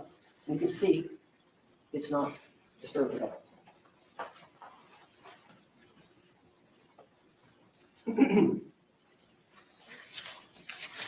Anyway, I want to get back to Sarah. I want to talk a little bit about that. But let me talk a little bit about the law. Unjustifiable use of force is legal and lawful if you reasonably believe, I think we probably already understand it by now, you reasonably believe it was necessary to prevent imminent threat to harm. The law is crucial, ensuring that individuals can safeguard themselves in potentially dangerous situations. By acknowledging you have a right to defend yourself when you have a reasonable belief that force is necessary to prevent an attack. Okay? What did Mr. Henderson say in jury selection? You don't have to wait. You do not have to wait. If you're facing, in your mind, a reasonable, imminent threat, you don't have to wait. That's sort of right, sort of wrong. Again, not a lawyer, but it still has to be objectively reasonable to someone putting themselves in your position. And no one putting themselves in Sarah's position is going to say that a hand coming out of a suitcase after you were the initial aggressor and got him into the suitcase, taking that hand, beating it up, beating his head, that is, no one is going to say that's justifiable. It's a two-part test. Yes, the person can feel justified in their head, but also the jury needs to be able to agree that a reasonable person would be justified in doing this. You do not go put someone in a suitcase, then he's getting out, you're scared to death, beat him a little bit with the baseball bat, he's become subdued, and then, walk upstairs and expect everything to be okay and fall asleep, pass out. Your fight or flight hormones should be so high at that point that you can not fall asleep until you crash. And that would take at least, 20 minutes or so. And if she stayed there and got a kick out of him dying, then it would take a little bit longer. So, no, you cannot use this as an excuse. It was the most cockamamie bullshit idea ever, but Sarah thought it was good, so you had to use it. Let's talk about Sarah Boone. Well, the boys heard Sarah And this fall down the unconventional stairs form of physical because of restraint Joe. to Or block not the attack of George, George Torres. sorry. What did she say? It's all okay. Now, you got to think about that. You got to think about what was going on. You got to think about the trauma she was undergoing. You got to think about they've both been drinking. And you got to think about the fact that it was all fun and games for a while. And I think the biggest thing to know is that George Torres chose to get in the suitcase. He's a grown man. That was his choice. She didn't force him in at gunpoint to get into that suitcase. And Sarah Boone, a grown-ass woman, chose not to unzip him from the suitcase. We can play this both ways, sir. I'm surprised for a lawyer you didn't, interrogate each and every one of your statements and, destroy them from the other side. I thought that was what lawyers were supposed to do, to kind of look at their argument and interrogate it from all sides to know that they had the best argument they had. But at the same token, if you're going to use George was a grown man, he got into the suitcase. Sarah was a grown woman, and she did not unzip the suitcase. So you cannot make an argument where it can be easily flipped on you. Suitcase.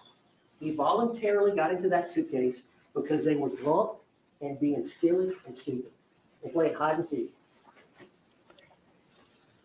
Which I guess when you get so drunk, that seemed like a good thing. Zipped him up, they're laughing, carrying on. And as you know, Sarah likes to videotape on. And I know you've seen some of these videos and you're wondering why, but I think the evidence shows that when George is being videotaped, he's not going to do anything. If you think about that, when George is being videotaped, that's like her power. No. If George was truly a monster and he saw Sarah videotape, he saw Sarah trying to get evidence of his wrongdoing, he would have taken that phone and smashed it. Kind of like what Sarah tried to do with the phone that George's mother got him. So, no, it's not a superpower. You don't, put your phone up to your abuser and it, emits some kind of like de-douchification, thing. Like, I've got evidence against you. No, that doesn't happen. If he was really abusive, if he was a monster, he would have grabbed that phone from her. Like you said in your opening statement, 100 times out of 100 times, George is going to be stronger than Sarah. So you're telling me that this monster, this controlling jerkface that Sarah said kept the lanyard of her keys on him and her debit card around his jungular area was going to be okay with her just holding out a phone like the Holy Cross of Christ? I mean, make it make sense, you absolute moral or, mental idiot, just idiot. You cannot make these arguments. How is it that, again, a person that had maybe 2 hours of sleep, in a painy fog kind of thing, can ascertain the plot holes in your ridiculous story? Dr. Harper said that Sarah's words are her power. Sarah's words are her power. Physically, she's no match for him. Physically, she's no match. But that's her Okay, power. so physically she's no match, but he just didn't take the phone from him. When she gets a chance to have some control, that's what she does. And she videotapes, because she knows when she's videotaping, she can tell it like it is. I can tell him what I want to tell him. A couple of these videos you've seen, she's telling him like it is. But she's got that video camera on, and George knows. He's being videoed. We got one that we're going to show you in a little bit, where he loses it just a little bit, right again. And of course, we got the TV. But they're kidding around, playing around. Then, Sarah realizes, okay, this is my chance to say something to him. So she sits down, she turns on the phone, and you've seen the tape.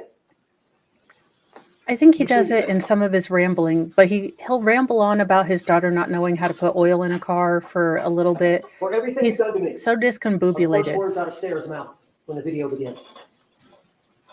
There's a lot packed into those words. Think about that. For everything you've done to me. This is how it feels when you choke me. Now that's in direct response. And the result of the Hey, abuse that she Owens, suffered at the hands of which of which was charged with aggravated strangulation, just for a friend? Was it George? Was it Jorge? Or was it Sarah?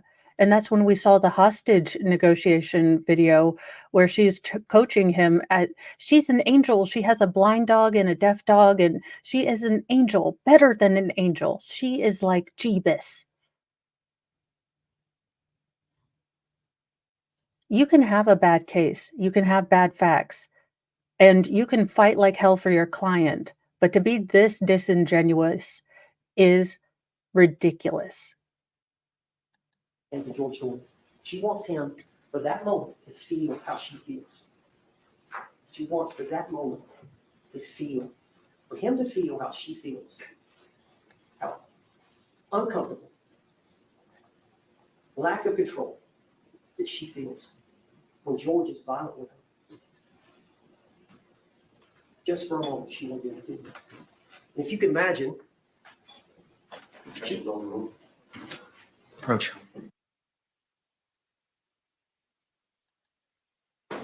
I think from the evidence, you can determine she was crazy. She was crazy. And I don't know if... No, she was it's a crazy syndrome, towards him. but she felt Wrong like she couldn't do word, without sort of right. it. And let's say she videotapes it, and then it's turned off. And there's a 9-minute gap, 9-minute gap, whatever it is. I said 11, they're saying 9. But I think if you count 2 of the other minutes. But there's 9 minutes that we don't have video. But what did Sarah say? Now, if you remember when you listen on my video, So if you look at if you can handle it, you can go back and look at that body cam video. The TV is already broken in one of the body cam videos, but it doesn't have the baseball bat holes in it.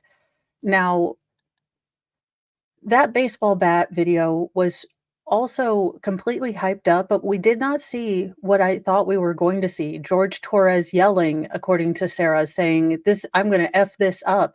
You gave Brian a mouth hug to fix up the TV, you disgusting skank. I thought I was going to hear all that. This man could barely, go one strike of the bat to the TV without looking winded and tired. He looked incredibly frail. It was hard to watch. You could tell this was an extraordinary exertion of energy for him. And he didn't even have an angry stance, where you are just swinging away like hard as hell. I mean, that kind of energy. This was a a weird amalgamation of like, I'm doing this because I'm told to, and Sarah said it would be funny. It's a weirdly defeated, hunched over pose. It's just incredibly not portraying of what Sarah says. Like every video that she wants to use in evidence of George's ridiculousness, it's always what is not she never is the story she tells portrayed in the videos, is my bottom line. George is talking in a normal voice. He's not stressed. Of course, if you're talking, you can breathe. She had said she had some anger. And of course, she doesn't realize the situation. He didn't sound distressed in that video. Are you both soulless and stupid? I mean, that would make a lot more sense, actually. Are you like the, straw man? Like, look, if I only had a brain or a heart. You're all the characters in The Wizard of Oz. If I only were brave, I would tell Sarah to stuff it up her pie hole. I mean, I would have walked as her lawyer if she didn't take the plea deal. I just said, look, I am not representing you in a trial. I'm representing you for a plea deal. Sarah does not respect people that tell her no, but she sure as hell will pretend to if she thinks she can get something from them. Jen, welcome.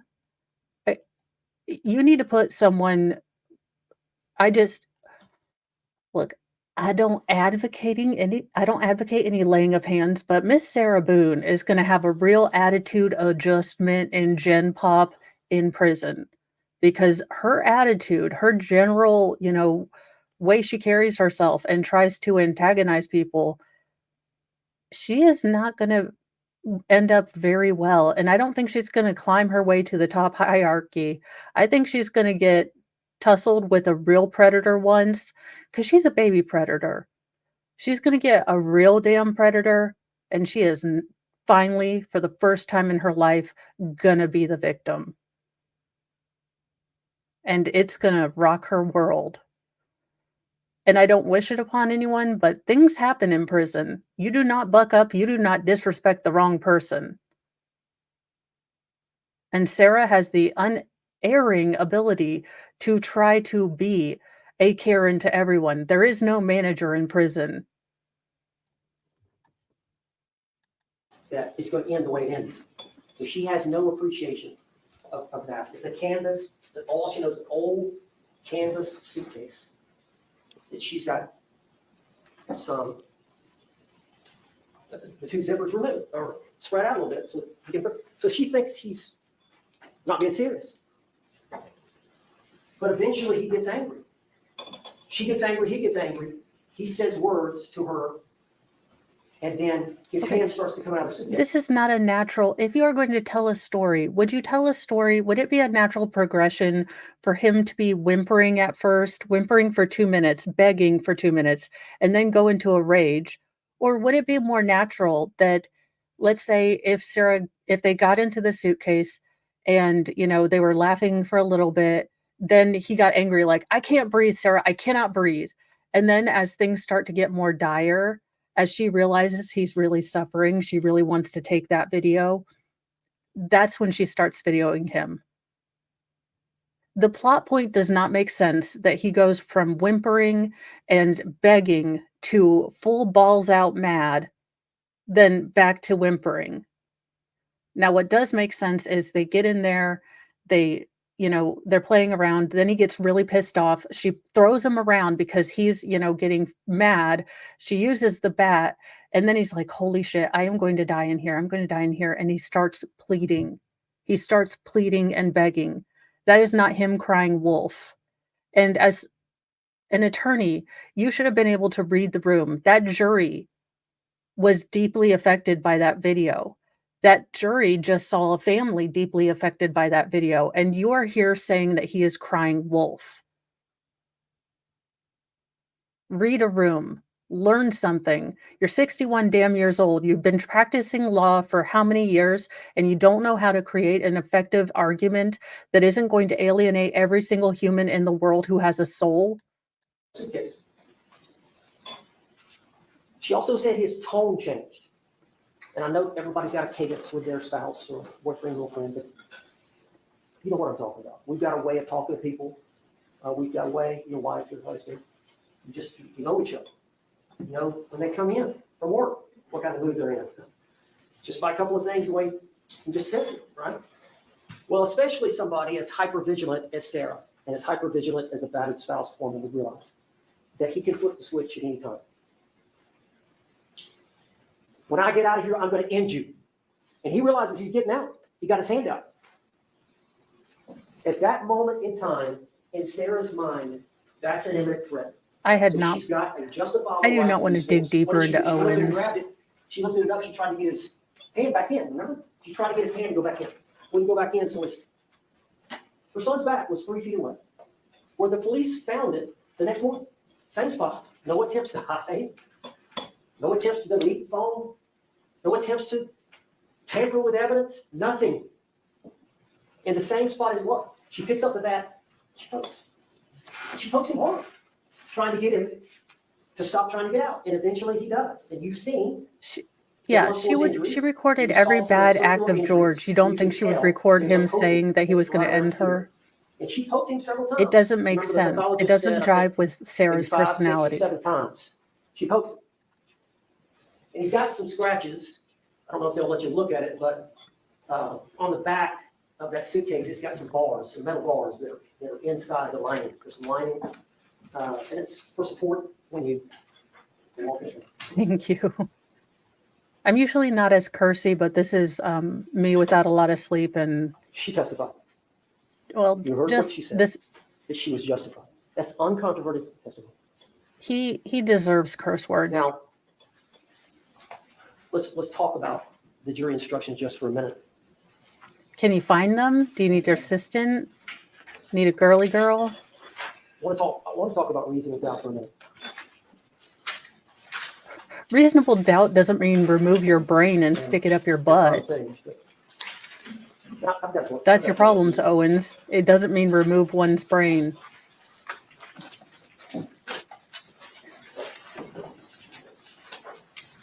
Be fine. You're all looking.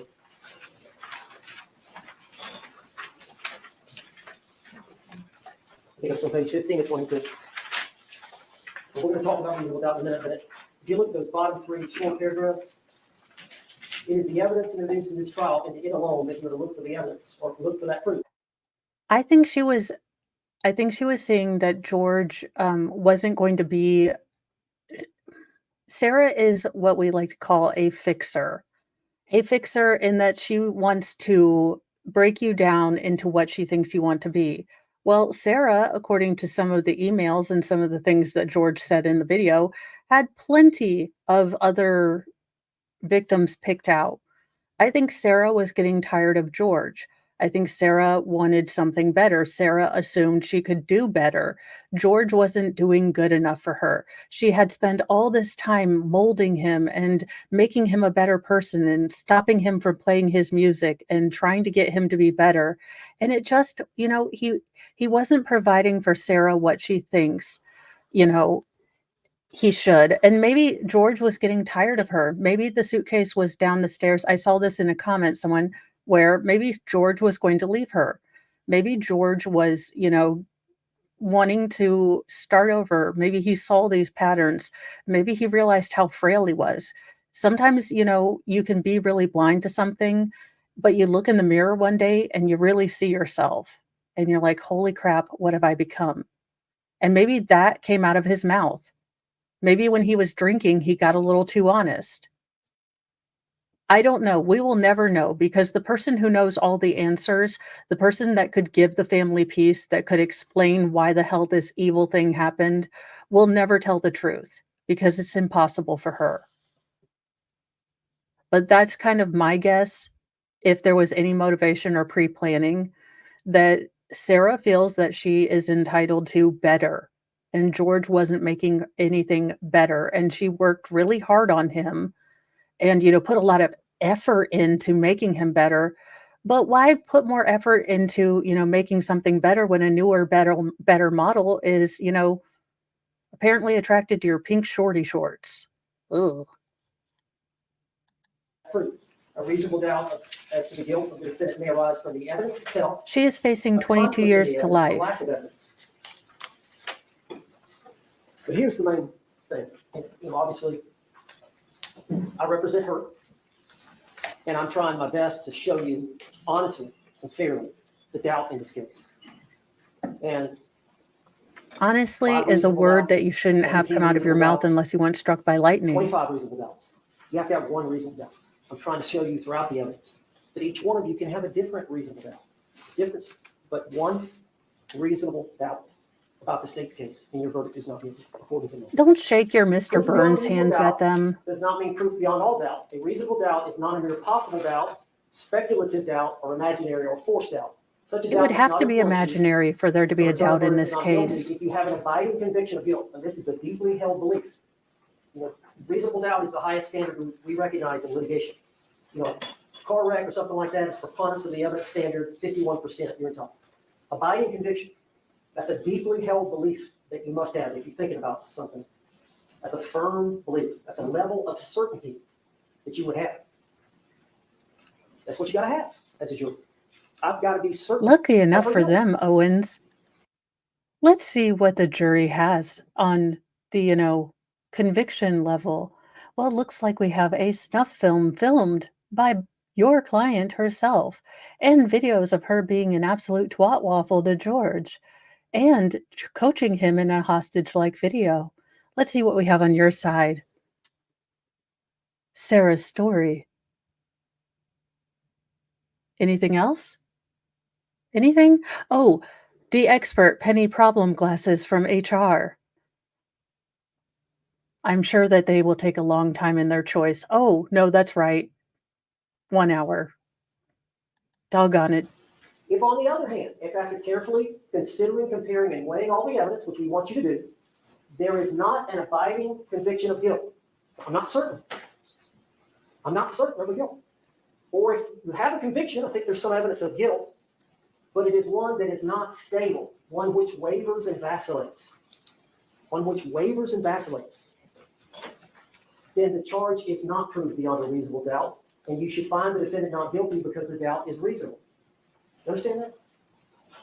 You've got to be certain of guilt. That's the high standard we recognize. If you've got some evidence of guilt, so okay, there's some evidence for conviction, but it's not it's not stable. It wavers and vacillates. Then under our system, you say? you've got a reasonable doubt. And Where in your you've back got the power, pocket? authority, and the obligation under the law, if that's the way you feel, to vote that way. He's the only one on her side. Ronnie, I hope she finds him. Later in the instruction, it goes on. It's up to you to decide what evidence is reliable. You should use your common sense in deciding which is the best evidence and which evidence should not be relied upon in considering your verdict. You may find some of the evidence not reliable or less reliable than other evidence. You may rely on your own conclusion about the credibility of a witness. That is totally the province of the jurors to decide that. The jury may believe or disbelieve any or all the part of the evidence of the testimony of any witness.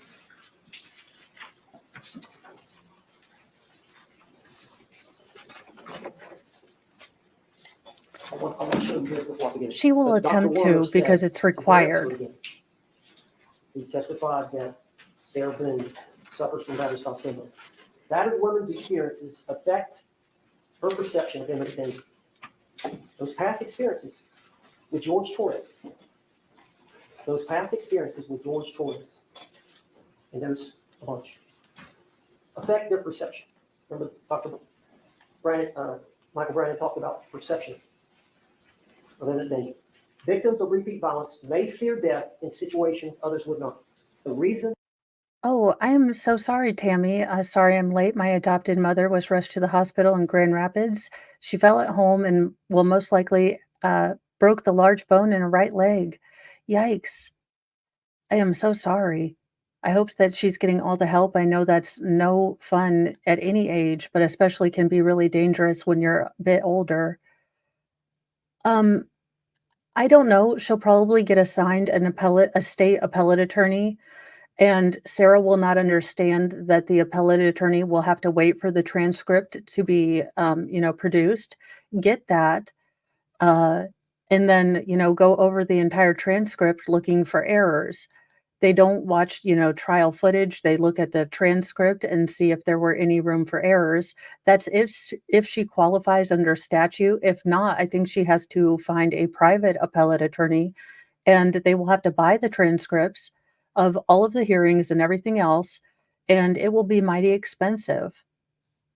So I am not sure who's going to handle her appeal because of those factors, and I'm not quite sure about Florida state statute as to whether she gets an automatic appeal. The reason Sarah experiences all this, the reason she was feeling the way she was feeling, that imminent threat of danger from George, was because of George Torres. George Torres is responsible for her mental state because of the way he has violently treated her.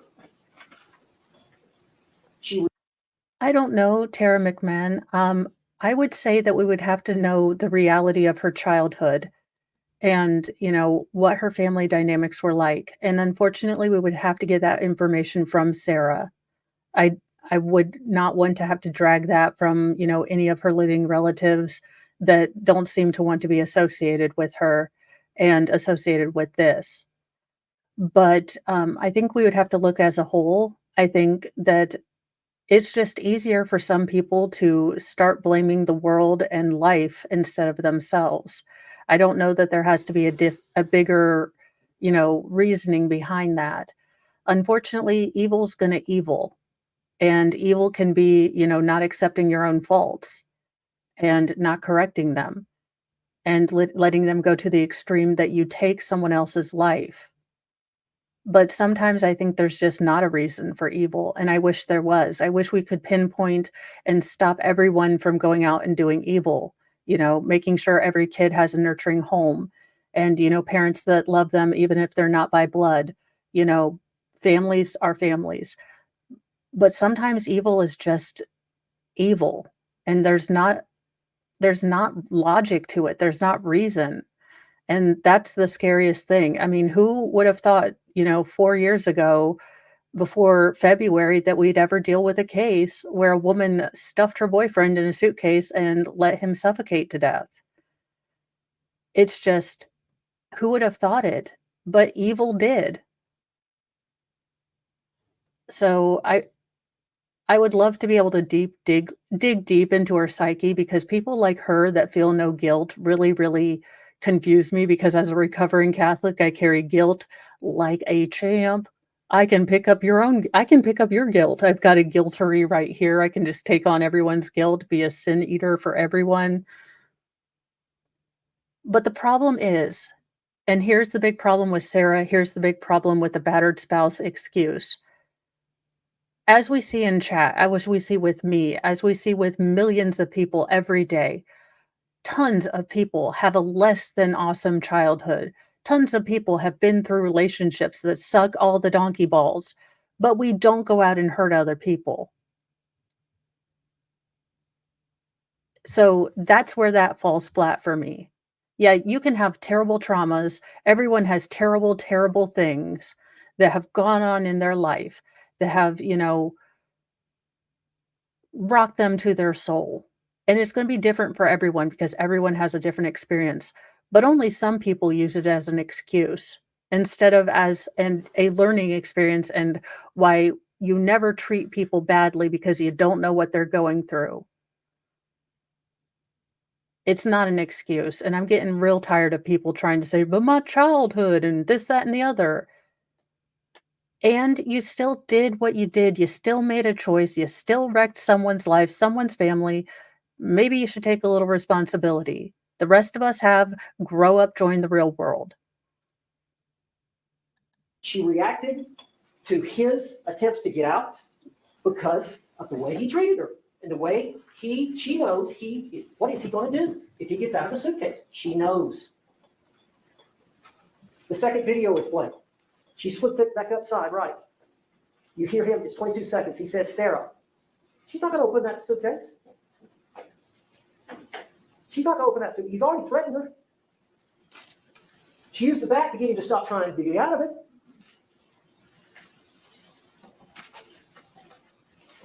Why would she do that? Why would she do that? I know what he's going to do. I know what he's going to do to me. I know him like I know him more than he knows himself. I know what Sarah he's going didn't to know do what to me. damn day it was when she went into the interrogation. You don't have to Sarah wait. doesn't know anything. She's pickled her brain. Nice try. That was justifiable. Now, In Sarah's mind, in understand no this. one else's mind. she intentionally used the bat to defend herself. She intentionally didn't unzip it to defend herself. Both of those are lawful under our law. She went upstairs. The dogs were upstairs. At some point, she called her husband, her ex-husband, Brian Boone. Oh, I'm We know sorry. that many Hopefully they times can fix it she and it testified, won't or be, somebody in court it said sounds like it's going to be she painful, but lawfully hopefully she can rest to and her get ex-husband's house back. sometimes. I believe that testimony came out. I mean, it was Sarah or somebody. That sometimes she would flee, or sometimes she would flee to upstairs. One of those two. But the dogs were up there. She made a phone call. At some point, she fell asleep, passed out, fell asleep. We don't know. They had 2 big bottles of wine, right? That was unintentional. That was unintentional. His death was unintentional. You remember when she was in the interrogation? So she room? You intentionally, remember that? unintentionally killed Now- him. This is new. I don't know if we did a good job of this, but No, you didn't do a good it job came of out it. that she got arrested. You remember the one time when she got the black eye? She got arrested for strangulation. And you remember that? It was, they ended up over there by the dryer, and he was banging her back of her head on the floor that had very little carpet on it. And she ended up getting her arms out, and then she grabbed his neck. And she eventually got him off of her. And that's when Sarah he got went up full and stomped her WrestleMania mode and in the eye. switched it. Remember? Got a rear naked chokehold on him. Well, the police came for that event, and they took statement, and Sarah was honest with the officers about what all, and they arrested her. You remember? Poor Sarah. She got arrested as a result of her consequences of laying hands on someone and the cops not knowing what the hell went on because they were both drunk as skunks. But yes, I'm sure that's the start of her victimhood, or more victimhood, less victimhood. Who knows? Where is she on the, scale of 1 to super victim? Because I'm confused. Remember that? They arrested her. And she said, why? I was fighting back. You remember that? Why? I was fighting back. So from that point on, she didn't trust law enforcement. The video that they showed a while ago about George, that was about dropping the case, where she was defending herself and fighting back. Huh. Was she doing the same thing for George? Was she going to drop the case against George, or was she going to hold it over his head so the next time she invited him over to, I don't know, finish the dartboard or fix something around her house, and then when he fell asleep, she would call the cops on him because she was, they were both violating the protective order, but it would have been on George to not go over. I don't know. Mr. Owens, you can see the story many ways, and that's not it. That's not it. She's the emperor. No goodness, and I wanna should talk be about thrown this. down the shaft. Investigation by law enforcement. Now, she didn't know the law. She's not a lawyer. She gets up the next morning. Brian's Though calling. her story makes as much Sarah's sense gotta as pick the up Acolyte, Lucas at so 3. Brian's Disney calling, Star Brian's calling, Wars Brian's Sarah. calling. Eventually, she walks down. She's looking for George. Where's George? He's quiet down there. Then she looks in the bathroom. She looks out. He's smoking a cigarette. He's on the computer. She sees the suitcase. And you can imagine. Objection, overruled. I thought she Sustained. was the galaxy brain. sees it in the She's copium mentis. She's, non-copium mentis all the time. She's got superhuman ability to remember 50 things and do 50 more things and run and do all the other things that everything does. She is a genius and a mental gymnast, and she can, hop to thing to thing to thing because she's so damn organized. But she forgot her boyfriend in the suitcase? You can't square that circle, Owens.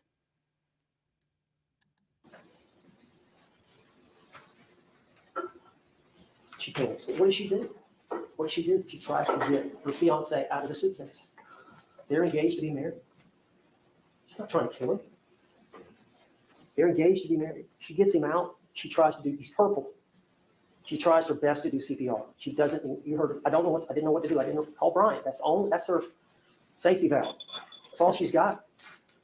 No, she called Brian because she wanted him to clean up her messes like he's been cleaning them up since Lucas was born, because he is a good parent and realizes that, she's a flawed mom, but his son is attached to her. And to try to limit the erratic behavior that his mother displays, he attempts to clean up her messes, which is not a great thing to do, placating a jerk face, basically loose woman who didn't care about the marriage vows anyways. But he did it in order to try to protect his son. He probably didn't want, him to get the 97 phone calls, because you don't doubt that she would bring Lucas into the fights every time. And sometimes it's easier to just pay her and let her go.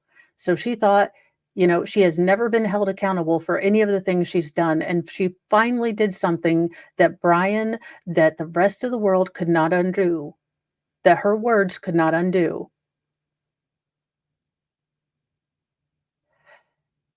It's the same thing. I have seen teen kids. So I have seen, parents of children around me, excuse their children's behavior and excuse it and excuse it.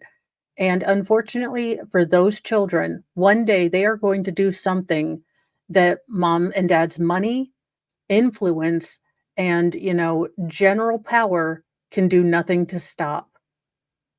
You ride around like a jackass. You don't pay attention to stop signs. Don't pay attention.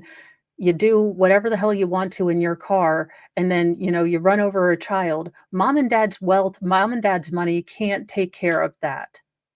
And I see so many parents trying to clean up after their kiddos and not let them get the absolute, consequences of little actions, so that they aren't kicked in the face when life hands them some real consequences because they've never had to deal with them before.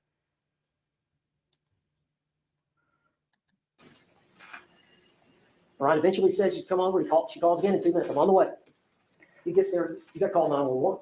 Man told her before, call 911. She calls 911. She tries to do after CPR 3 again. reminders. And how did she do how did she do CPR if she doesn't know what CPR is before she called 911? You cannot, again, these are plot holes that I notice somewhat enhanced because I am feeling pain, and I like to use, legal methods to take care of that are non-narcotic. Make of that what you will. Are you telling me that slightly not all that with it, Mo, that's had 2 hours of sleep and a lot of pain, can see these plot holes and you can't? Wow. Interesting. To hide evidence. She's busy trying to hide evidence. She's busy trying to hide the back. No, she's trying to save his life. If she can.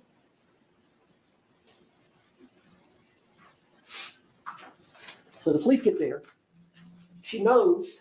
I don't know. I haven't ever, spoken to Brian. I don't know. But in the little snippets, he seems like he has a good head on his shoulders. And hopefully he's getting help for himself and Lucas. Brian deserves to find someone that'll love him for being Brian. Lucas deserves to be surrounded by people that don't use him as a pawn. And that's all his mother sees him as. He's never been her son. He's always been a leverage tool, and one that she discarded whenever she felt like she could. So, yes, he's going to feel a loss, but he probably didn't really. It's not going to be the deep loss of, say, is it Cody or Corey Vallow? Or I know his name starts with Lori Vallow's oldest son, because he remembers the mom he remembers, the good mom. I think that would be a deeper grief. Lucas has only known Sarah as a mom, and she has discarded him constantly, made him less of a priority, ignored him, and Colby, that's his name. I was like, I knew it's something with a C or a K, but I cannot remember. I think it's a different grief. And I'll kind of give you an example of in my own personal life. My oldest two girls, their father passed about 18 years ago. One was 5 months and one was 14 months.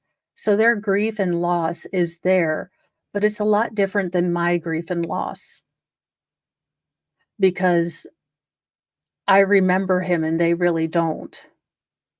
So they know stories about their dads. They may have their dad, my in-laws do a wonderful job of kind of giving them snapshots and glimpses of who their dad was.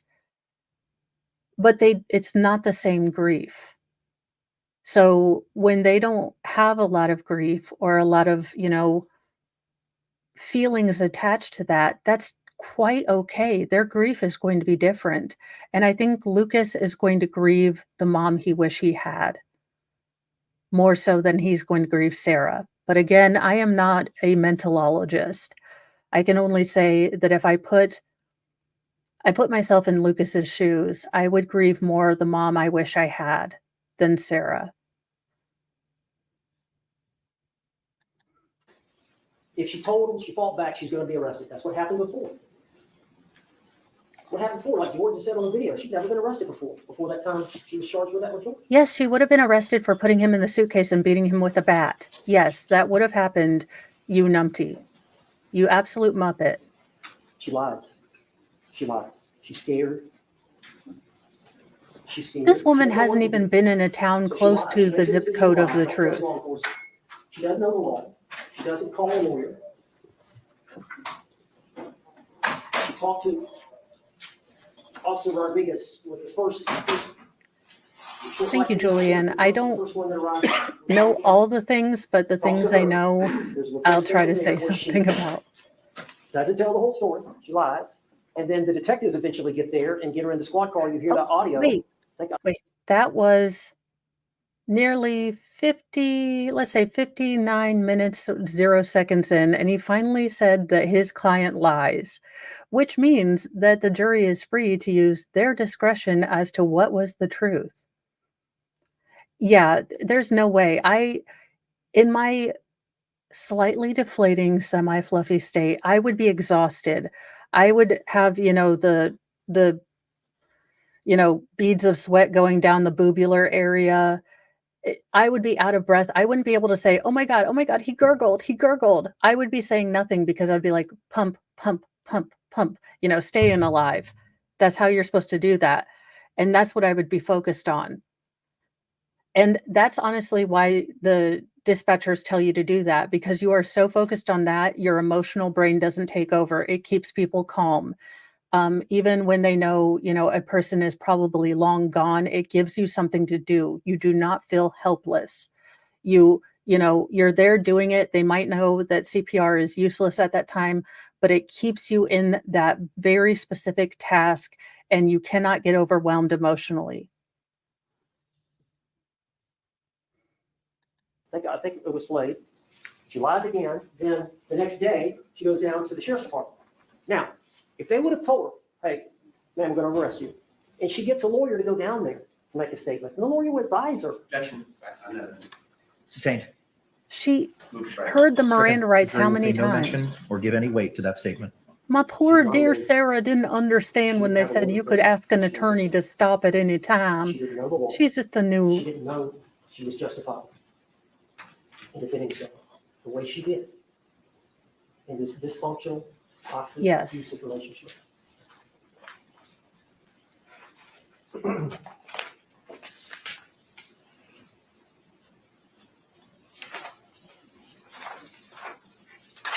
Well, Puddletown, thank you for being a wonderful son and caring for your mom the way she cared for you. It's a beautiful, beautiful thing to be able to do for your mom. Things And I'm she proud of said, you. it's not intentional. And eventually, she wanted the detective, it was Detective Lowen, the male detective. And she said, I swear to you on my son's life, it was not intentional. What she was talking about was that George passed, was that George died. That was not intentional.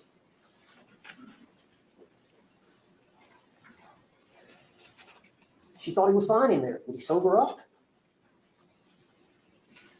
We've learned from their history, when Sarah gets drunk, she calls for help. When George gets drunk, he beats Sarah. That's their pattern. How many times do we see Sarah call alone? That's their pattern.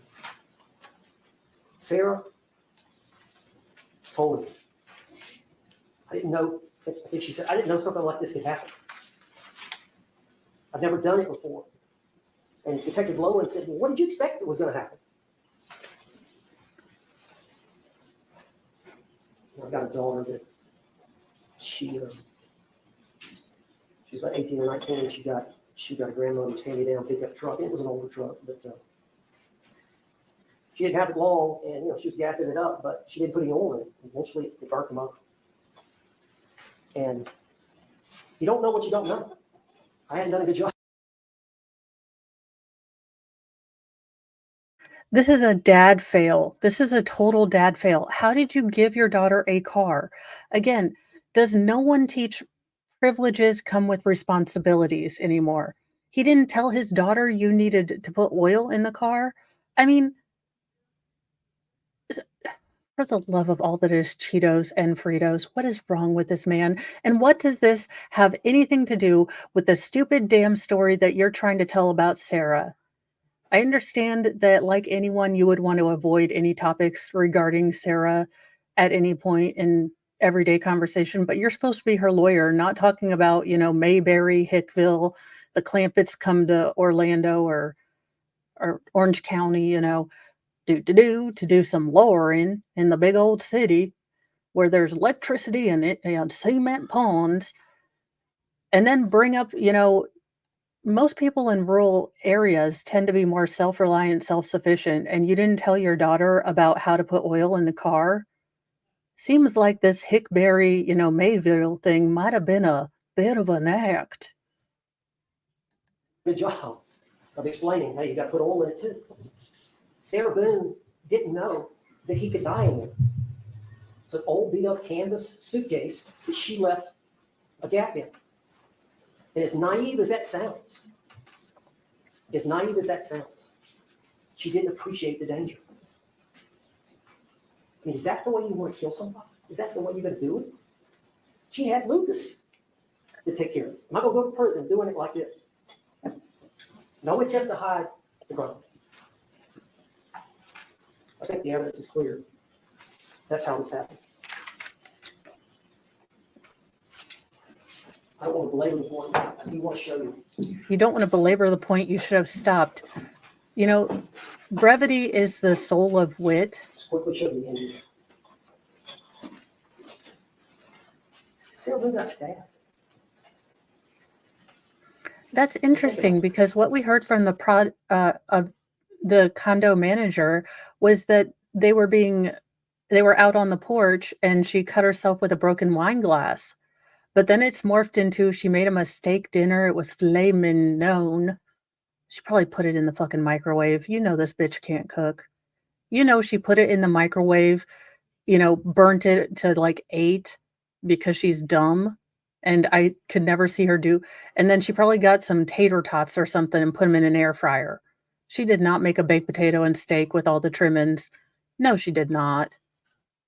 No, she got like a Steakums pack, put them in the microwave, and pretended she was Betty Crocker. Not to mention, maybe that healing, the part that they had to, continue to debride it and it got infected, could also be down to she didn't take really good personal hygiene care. She was drunk. She didn't, actually follow the directions in what she was supposed to be doing. So interesting that there's multiple stories of how this happened. And, the complications could have been her lack of taking care of her wound, nothing that George did. But okay. Glad you got that, $400 Kinko's allowance. Stabbed with a steak knife in the leg. And she stayed with it. She stayed with it. Poked between the eyes with a curtain rod.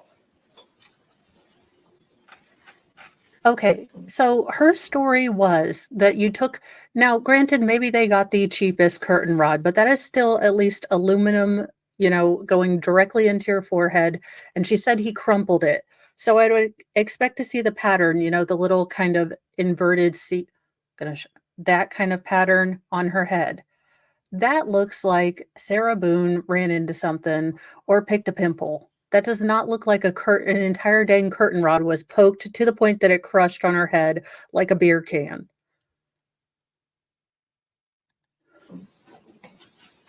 Stalked in the eye. Now, this is the one that no, I'm sorry. You would have swelling here in your soft tissues. Your nose would probably be broken. You would have conjunctive swelling, which she does a little bit here, but your eye would be bloodshot. It would be swollen. You could barely see out of this one. And this cheek area would also be swollen. That's how your body heals itself. It sends extra blood, extra nutrients to help. This just does not seem right to me. Not to mention her eyes are more downwardly sloped than normal. It might be the angle, but they look a little off.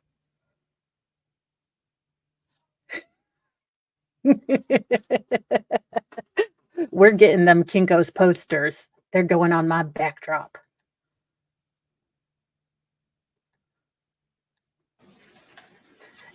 And who does that? See, this looks more normal. Now, she is incredibly puffy here. Owens, get the hell out of the way. Trying to show something well, never mind. But that does have the kind of swelling near it too. So that looks a little bit more realistic. But the black eye picture, I have a lot of issues with.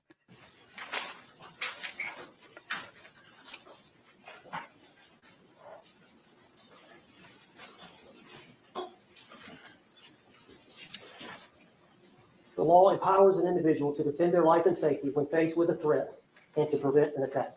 That's what Sarah Boone did. That's what Sarah Boone did.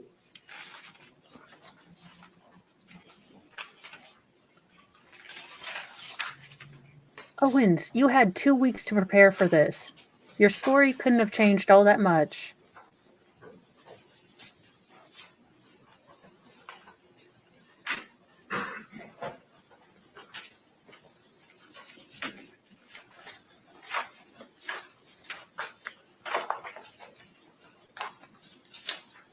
Owens looking for a point in all his papers, like, damn, this is a suck case. What am I doing here?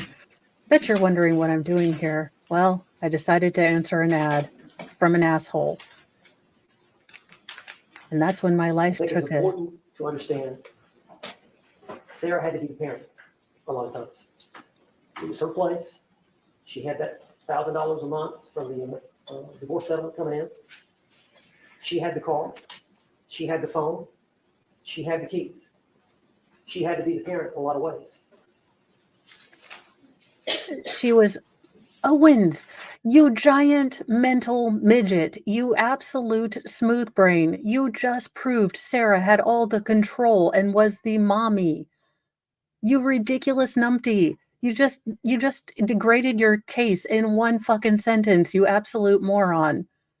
I'm here for it. I don't like you, so I'm good for it, but you absolute dingleberry, like crustacean level smartness person. You just negated the entire hour and 5 minutes you were speaking before this. Good job. Way to go. Great lawyering.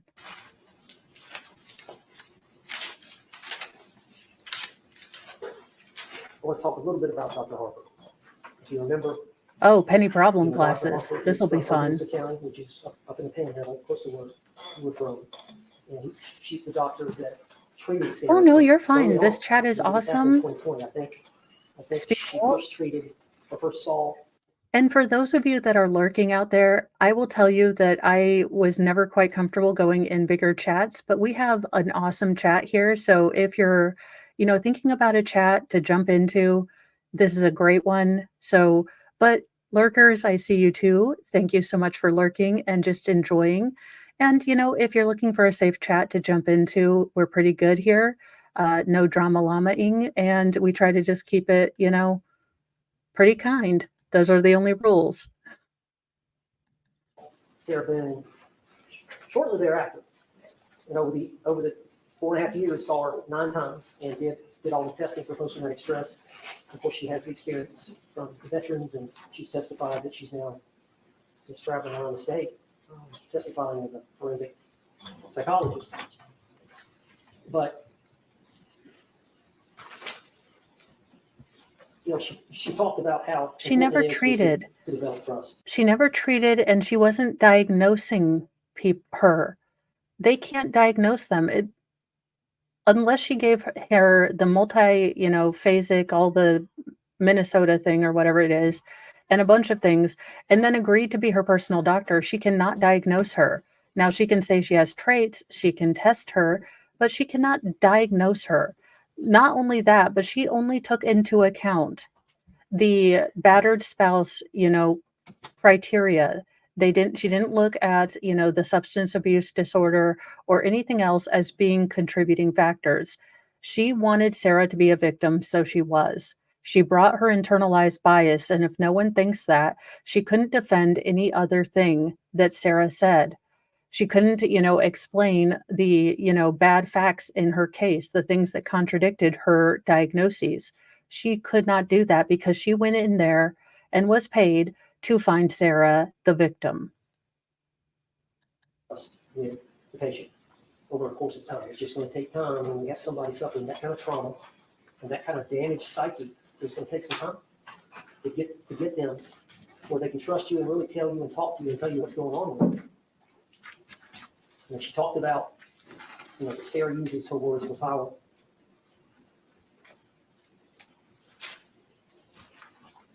I think her testimony, I don't think, but I think the evidence supports that her testimony was credible. Objection. The evidence supports that her testimony was Objection credible. is sustained. I can't give my personal. Okay. The evidence supports that her testimony was credible because of the time that she spent, because of the number of tests that she did. She diagnosed with post-traumatic stress disorder. You cannot take what an unreliable person who on stand claims to have blacked out some of these events, you cannot take their narration, without corroboration. And nothing corroborates Sarah's story but Sarah's facts. And the expert did not do this genuinely. He is such a dingle hopper. Alcohol use disorder. I don't know. He's going full Mr. Battered Burns. spouse syndrome. Dr.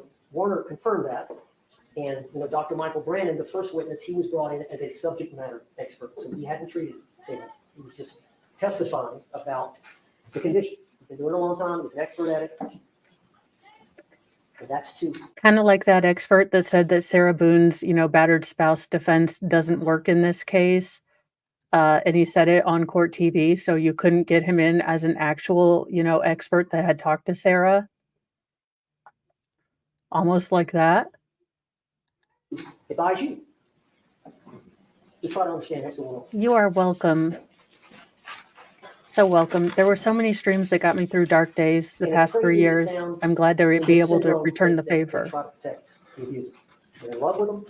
They try to protect them. I don't know if you remember that there was a time where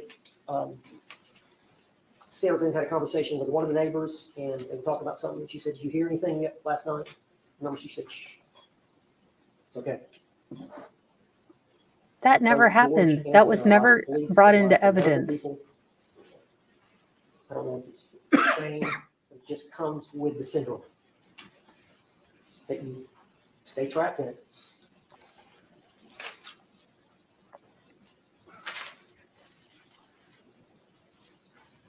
I think another big, if you think about this, when Sarah gets beaten by George, she calls the police. When Sarah gets beaten by George, she calls the police. And a lot of times she just wants him out. And when George gets beaten by Sarah, she leaves him in a suitcase.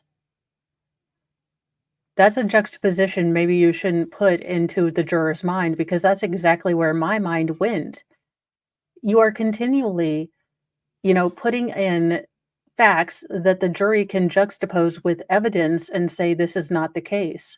This is a terrible closing. Just get him out. Get him to leave. She doesn't want him to get in trouble. She just wants him out. There never was a report of George calling the police on Sarah. No, there wasn't. She wasn't physically abusing him. No, The state because she controlled the phone, you absolute mental midget. You are being puppeteered. Have you lost your brain? Is it stuck up your ass so high that it has to pull a full Lemmy Winks so you can get a breath of air? George didn't call because he didn't have a phone until his mother gave him one, and I think Sarah destroyed it. So how would he have called? How would he have gotten that phone, because it needs to have facial recognition, so that he can call the police? state is trying to present evidence. If she emotionally abuses it, Sustained. Move strike. Stricken. Members of the jury will pay no attention to that comment. Give it no weight whatsoever. I believe the evidence that's been presented by the state is an attempt to show that. I have about Sarah 30 more minutes really until emotionally abused. I want to spend some time with my kids. So we're trying to wrap it up, but I had too much to babble She's not about. perfect. Some of that was her trouble.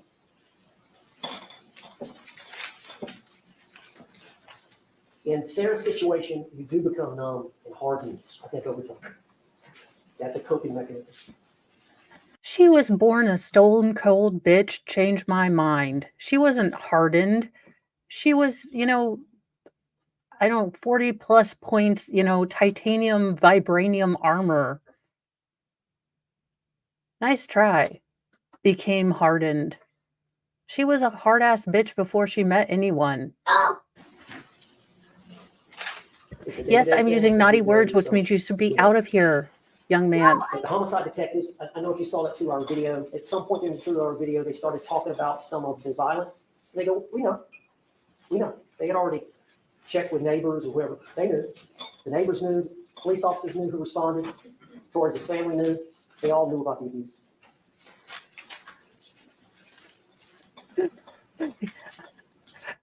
Well, then he said, I'm not shouting because you said a bad word, but it is bad, and I get yelled at when I say it. But I got a 1 in 10,000 in Roblox. So I was like, I'm very proud of you. Get out of my room. I'm almost done. Shut the door.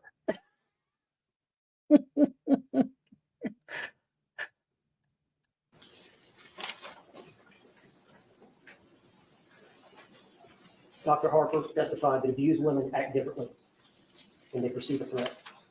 I think Sarah Boone was loyal to a fault to George, even through all the abuse. Loyal to a fault while she was out chasing other dangles?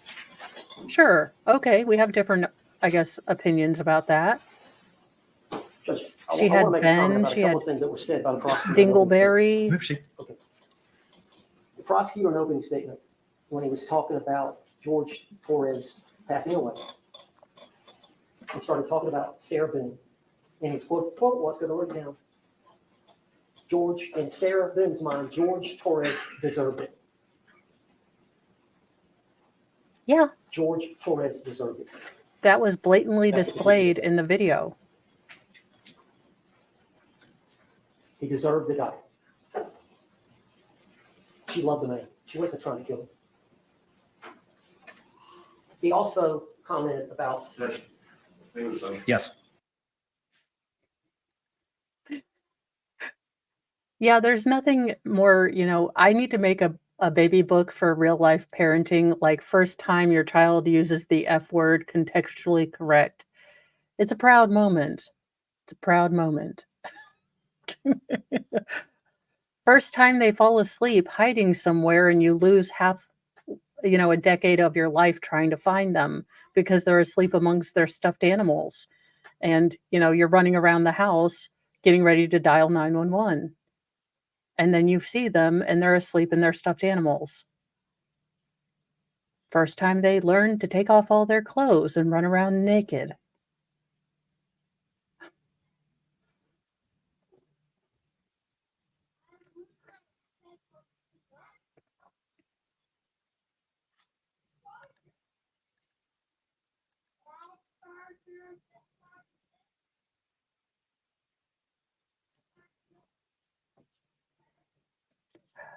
Welcome, welcome.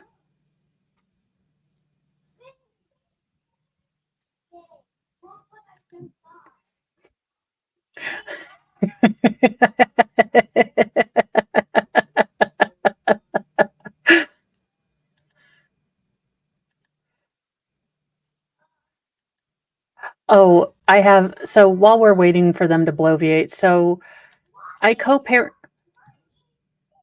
I co-parent my third daughter with her dad, and he's a great dad. We just weren't great together. But she when she was 3 years old, 3 and 4, she loved Godzilla, the new Godzilla movie, and just obsessed with it. We would watch it all the time. Well, she thought that the Mutos in it, the big like she called, she thought they looked like cockroaches, and she decided to shorten that to cock monsters. She's like, I hate those cock monsters in Godzilla. And I was like, so I get to call her dad and say, hey, we have told her not to say this word.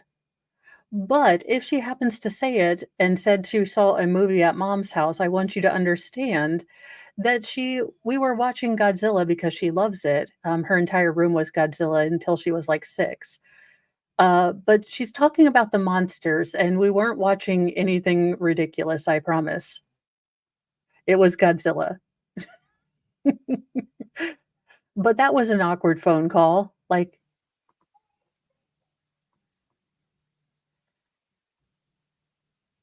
and as a parent, you cannot. Yes, I have a hand job story somewhere on my channel. I think it says parenting fail. Sorry, Mike Rowe, if you want to hear uh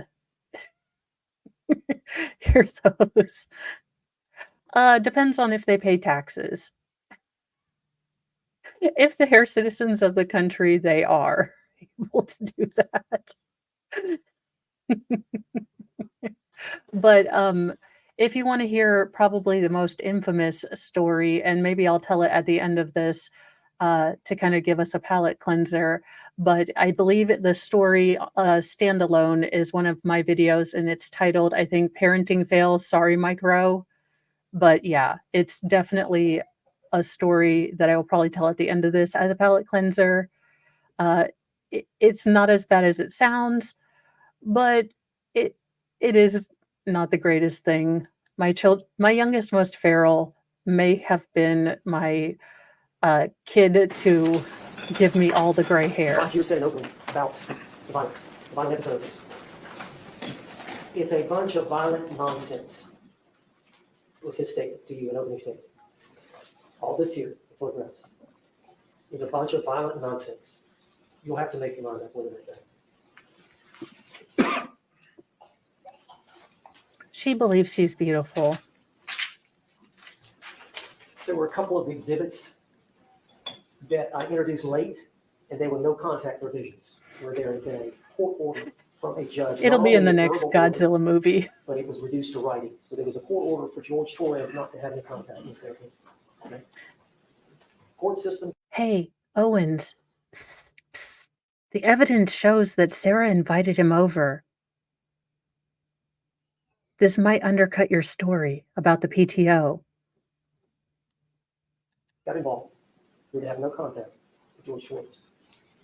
Now, I need to talk a little bit about that. And they talked about coercion, coercive control, power and control, power and control. We know about his abuse. We know he destroyed the home, the TV. We know about his jealousy. You know, some of the things he said to her. I can't say any of those things because I don't have them written down. He was sober, but at times abused the dogs or threatened to do so.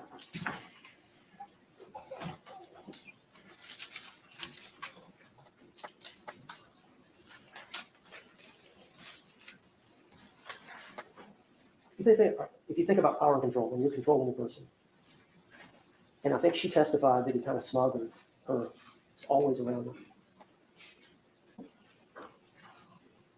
Huh. Part of his Again, fear was her realizing. oh, she will. She just won't find another person to cover her. And thank you, Nicholas Stara, for gifting 5 memberships. And those went to Karina, Becca, Diane, Krista B, and Vague and Ambiguous.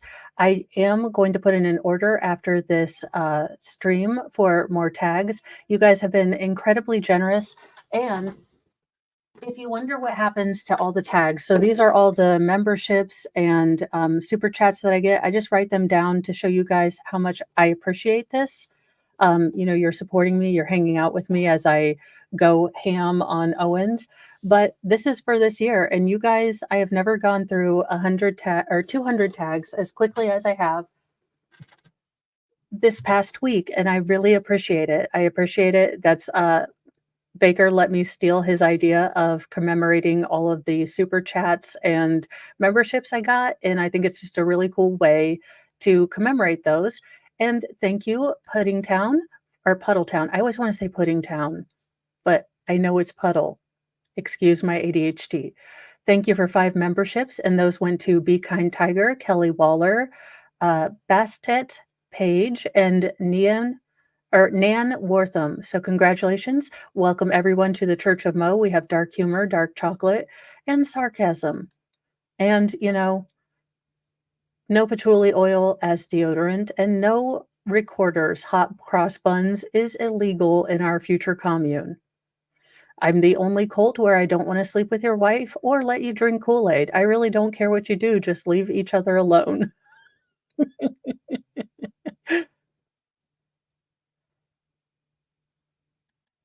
Welcome, welcome.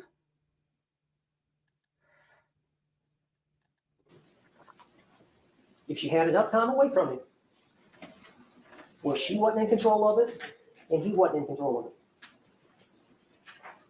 enough time away, she would come to her senses and realize she could do better.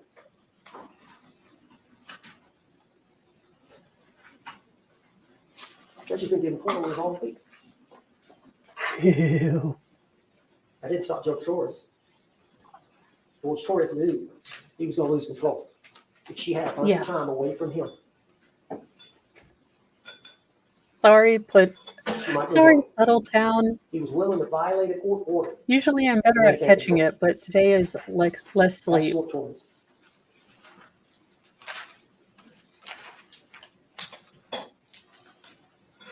I want to show a couple of videos. I want to say something to you. Shelby Empress is going to help me. If we could dim the lights. Yes.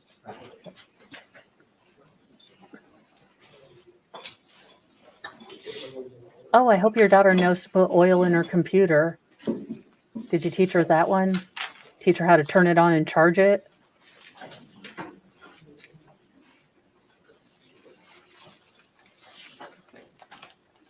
Yep, he used nearly all of his 90 minutes of bloviating and ridiculousness. As of this moment, and until I can get you out, get the fuck out of here. I dare you. Did you see him? Look at it.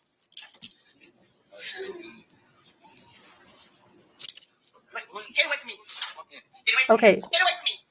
So if he was really a monster, and he, would lose his mind and get all Twitter-pated, he wouldn't have stopped there. That phone would be on the floor. That recording would have been destroyed. That phone would probably have been destroyed. She would have probably been destroyed. If he was a real abusive monster, if he had the power, he wouldn't have held himself back trying to get that phone. That's not how any of this works. Not only that, but you cropped out the part where she was demeaning him less than human garbage, where she was treating him worse than a dog, worse than anything I've ever seen. And she thought, and apparently you think, that was okay, that her words were weapons, but that's not abuse. Only Sarah, only women can be abused. Yeah, Mr. Rule of Completeness, but we're gonna, deceptively edit. Sure. I'm gonna scream bloody murder. I'm gonna scream bloody murder. Did you see him flip the switch? in that instance where he lost it, even though the video was going. Show the next one. No, I heard her, nice try, Owens. That video, this is not the video that you're looking for.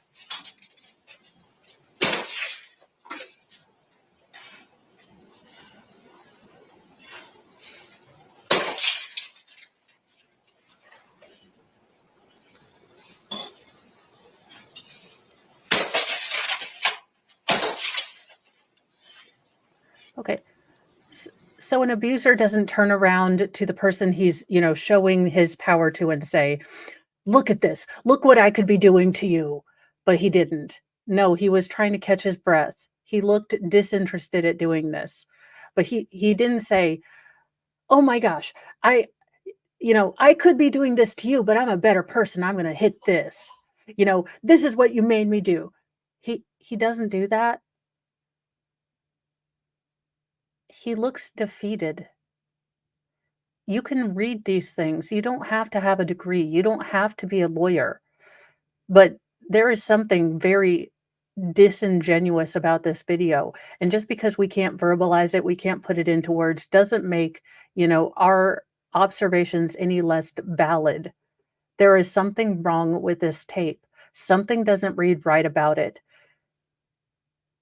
And that's what the jury thought, Owens, and that's what the jury thought about you and your client. Thank you. Thank you, Judge. You turn it off. Can you turn it off? Ladies and gentlemen, I'm going to finish up right here. Promise, And, please, for the love of God. Sarah Boone, I've gotten a note. Objection. Improper argument. Sustained. Sarah Boone is like any other citizen. Equal justice under the law. She should be treated like any other citizen. That means George gets it too. George was a citizen. He died. This case is about George dying. I know you tried to flip the script and make it about Sarah's victimhood, but it has always and will always be that George Torres did not deserve to die in a suitcase begging for his life.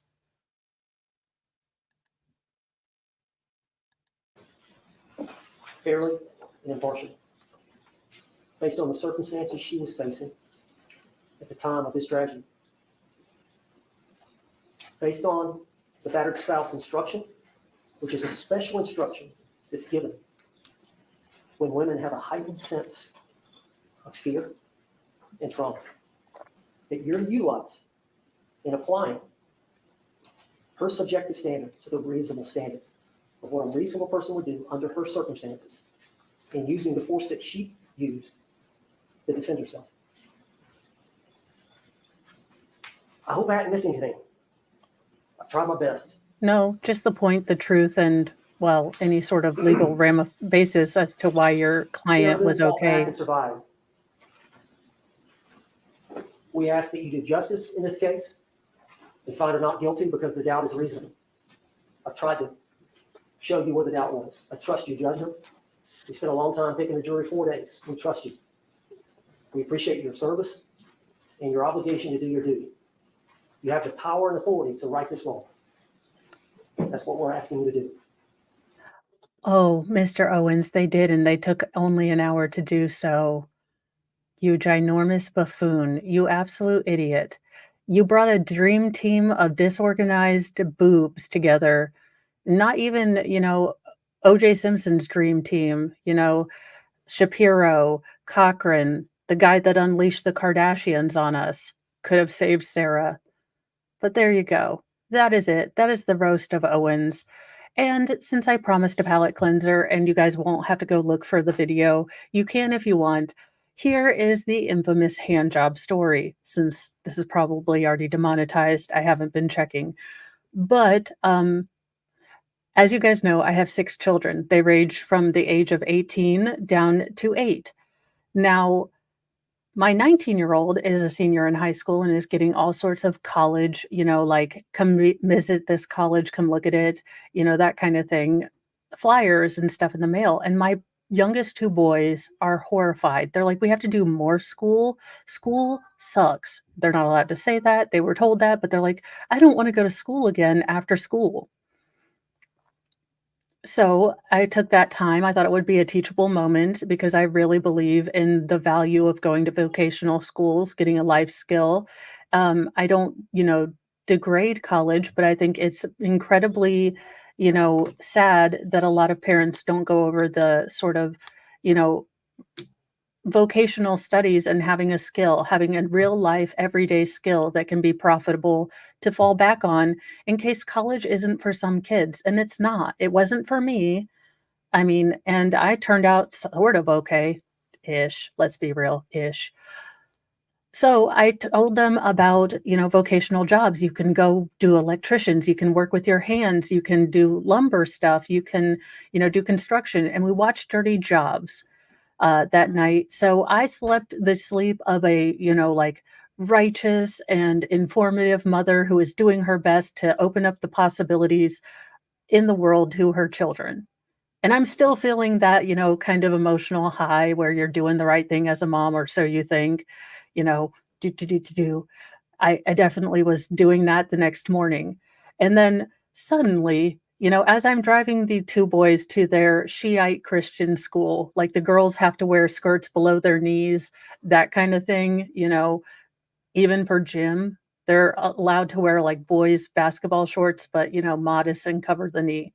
Any hoozle. Really great school. They have a really good private, you know, classroom. One of my sons was just diagnosed with dyslexia. So I make fun of the school, but they're actually really, really great. And they have a small class that's teaching my son, all the things so that he can process, learning to read the way he needs to. So I make fun of it, but they're a great school.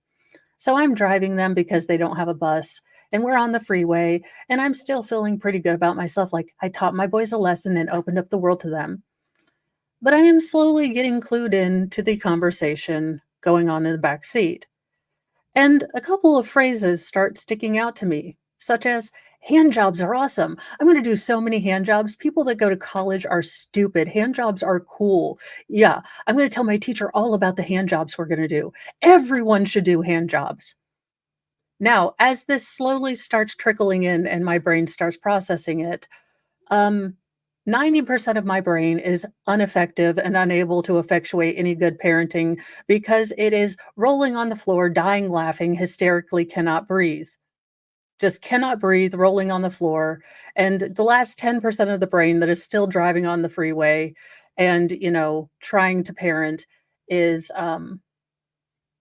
running, trying to figure out what is going on and get the other 90% like, dude, fucking help me. I'm like over here. I don't know what to do. What the hell am I supposed to do? And not laugh. So I look back in the rearview mirror and I'm like, you cannot say that. It is work with your hands, not hand jobs. My youngest, most feral, looks me dead in the eye and says, I shortened it. Hand jobs sound cooler. Now, it takes everything within me, including the Jesus within me and possibly the power of the Holy Spirit, to not die laughing, at that, because hand jobs do sound better than work with your hands. So I threaten them to within an inch of their life and Amishness, like I will take away all your pad, your, you know, your internet use. You will never go on YouTube. Like you cannot say this to your teacher because they had fully intended to do a vocational work dissertation starting off with hand jobs are awesome uh, at their school. And one of our number one rules is that mom does not like to get called from school from the principal/pastor to explain why their children are talking about hand jobs. So finally, my youngest, most feral, looks at me dead in the eye and he says, Mom, I just don't understand why I can't say that. And I look him right back dead in the eye and I say, you have to ask your father. Because damn it, I am not the only parent that's going to deal with this.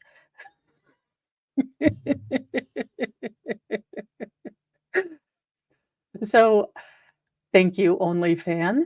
Um, so I called their father as soon as I dropped them off, fully expecting to get a call from the pastor slash principal. And I said, "Do you know what your children said?" And he's like, "Why am I being punished for them saying it?" And I was like, "They're your children." So he had to explain that it was simply an inappropriate phrase, though we didn't get into what it was.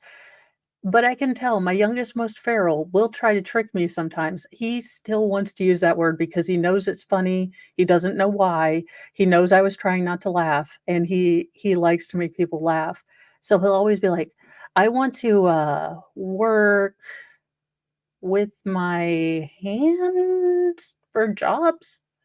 And I'm like, "For the love of all that is Cheetos." Anywho, hopefully that was a palate cleanser for you. I have many more youngest, most feral children stories because, well, he and all children's stories, because when you have a big family, it definitely, just happens when you have kids. They are incredibly interesting and ridiculous, and that's kind of what I get. Yeah. So I hope you have a lovely day. I'm going to go spend time with said family, make sure they're not burning anything down, which is always a possibility. I will confess, going as an only girl mom to a boy mom, holy crapola, boys are less emotional drama sometimes, but keeping them alive. I've never had more children that want to do more dangerous things than since I've had boys. But I will see you guys in a little bit. Thank you guys for listening to me bitch and enjoying this. And I think we kind of all needed to just roast and roast Owens and Sarah together. And then may she get sentenced in December and fall off the face of the earth. No attention for her, and we will be done. Have a lovely day. And I will see you on Monday at 8 a.m. Eastern time for Mornings with Mo. And then I will start trying to collate everything that it has gone on in the Delphi trial and make a murder board of the first week. So I do have a giant chalkboard. I can't use Google Whiteboard. I'm just technically uninclined. So I will be trying to do a murder board of the first week to kind of explain what's going on. I will probably just be listening to Andrea Burkhart and collating that and working on that since I'm not going to be following a trial. And Nightly Newsy News comes back at 7 p.m. This week too. So have a great day. Thank you guys so much for joining. And I will see you guys tomorrow. Bye.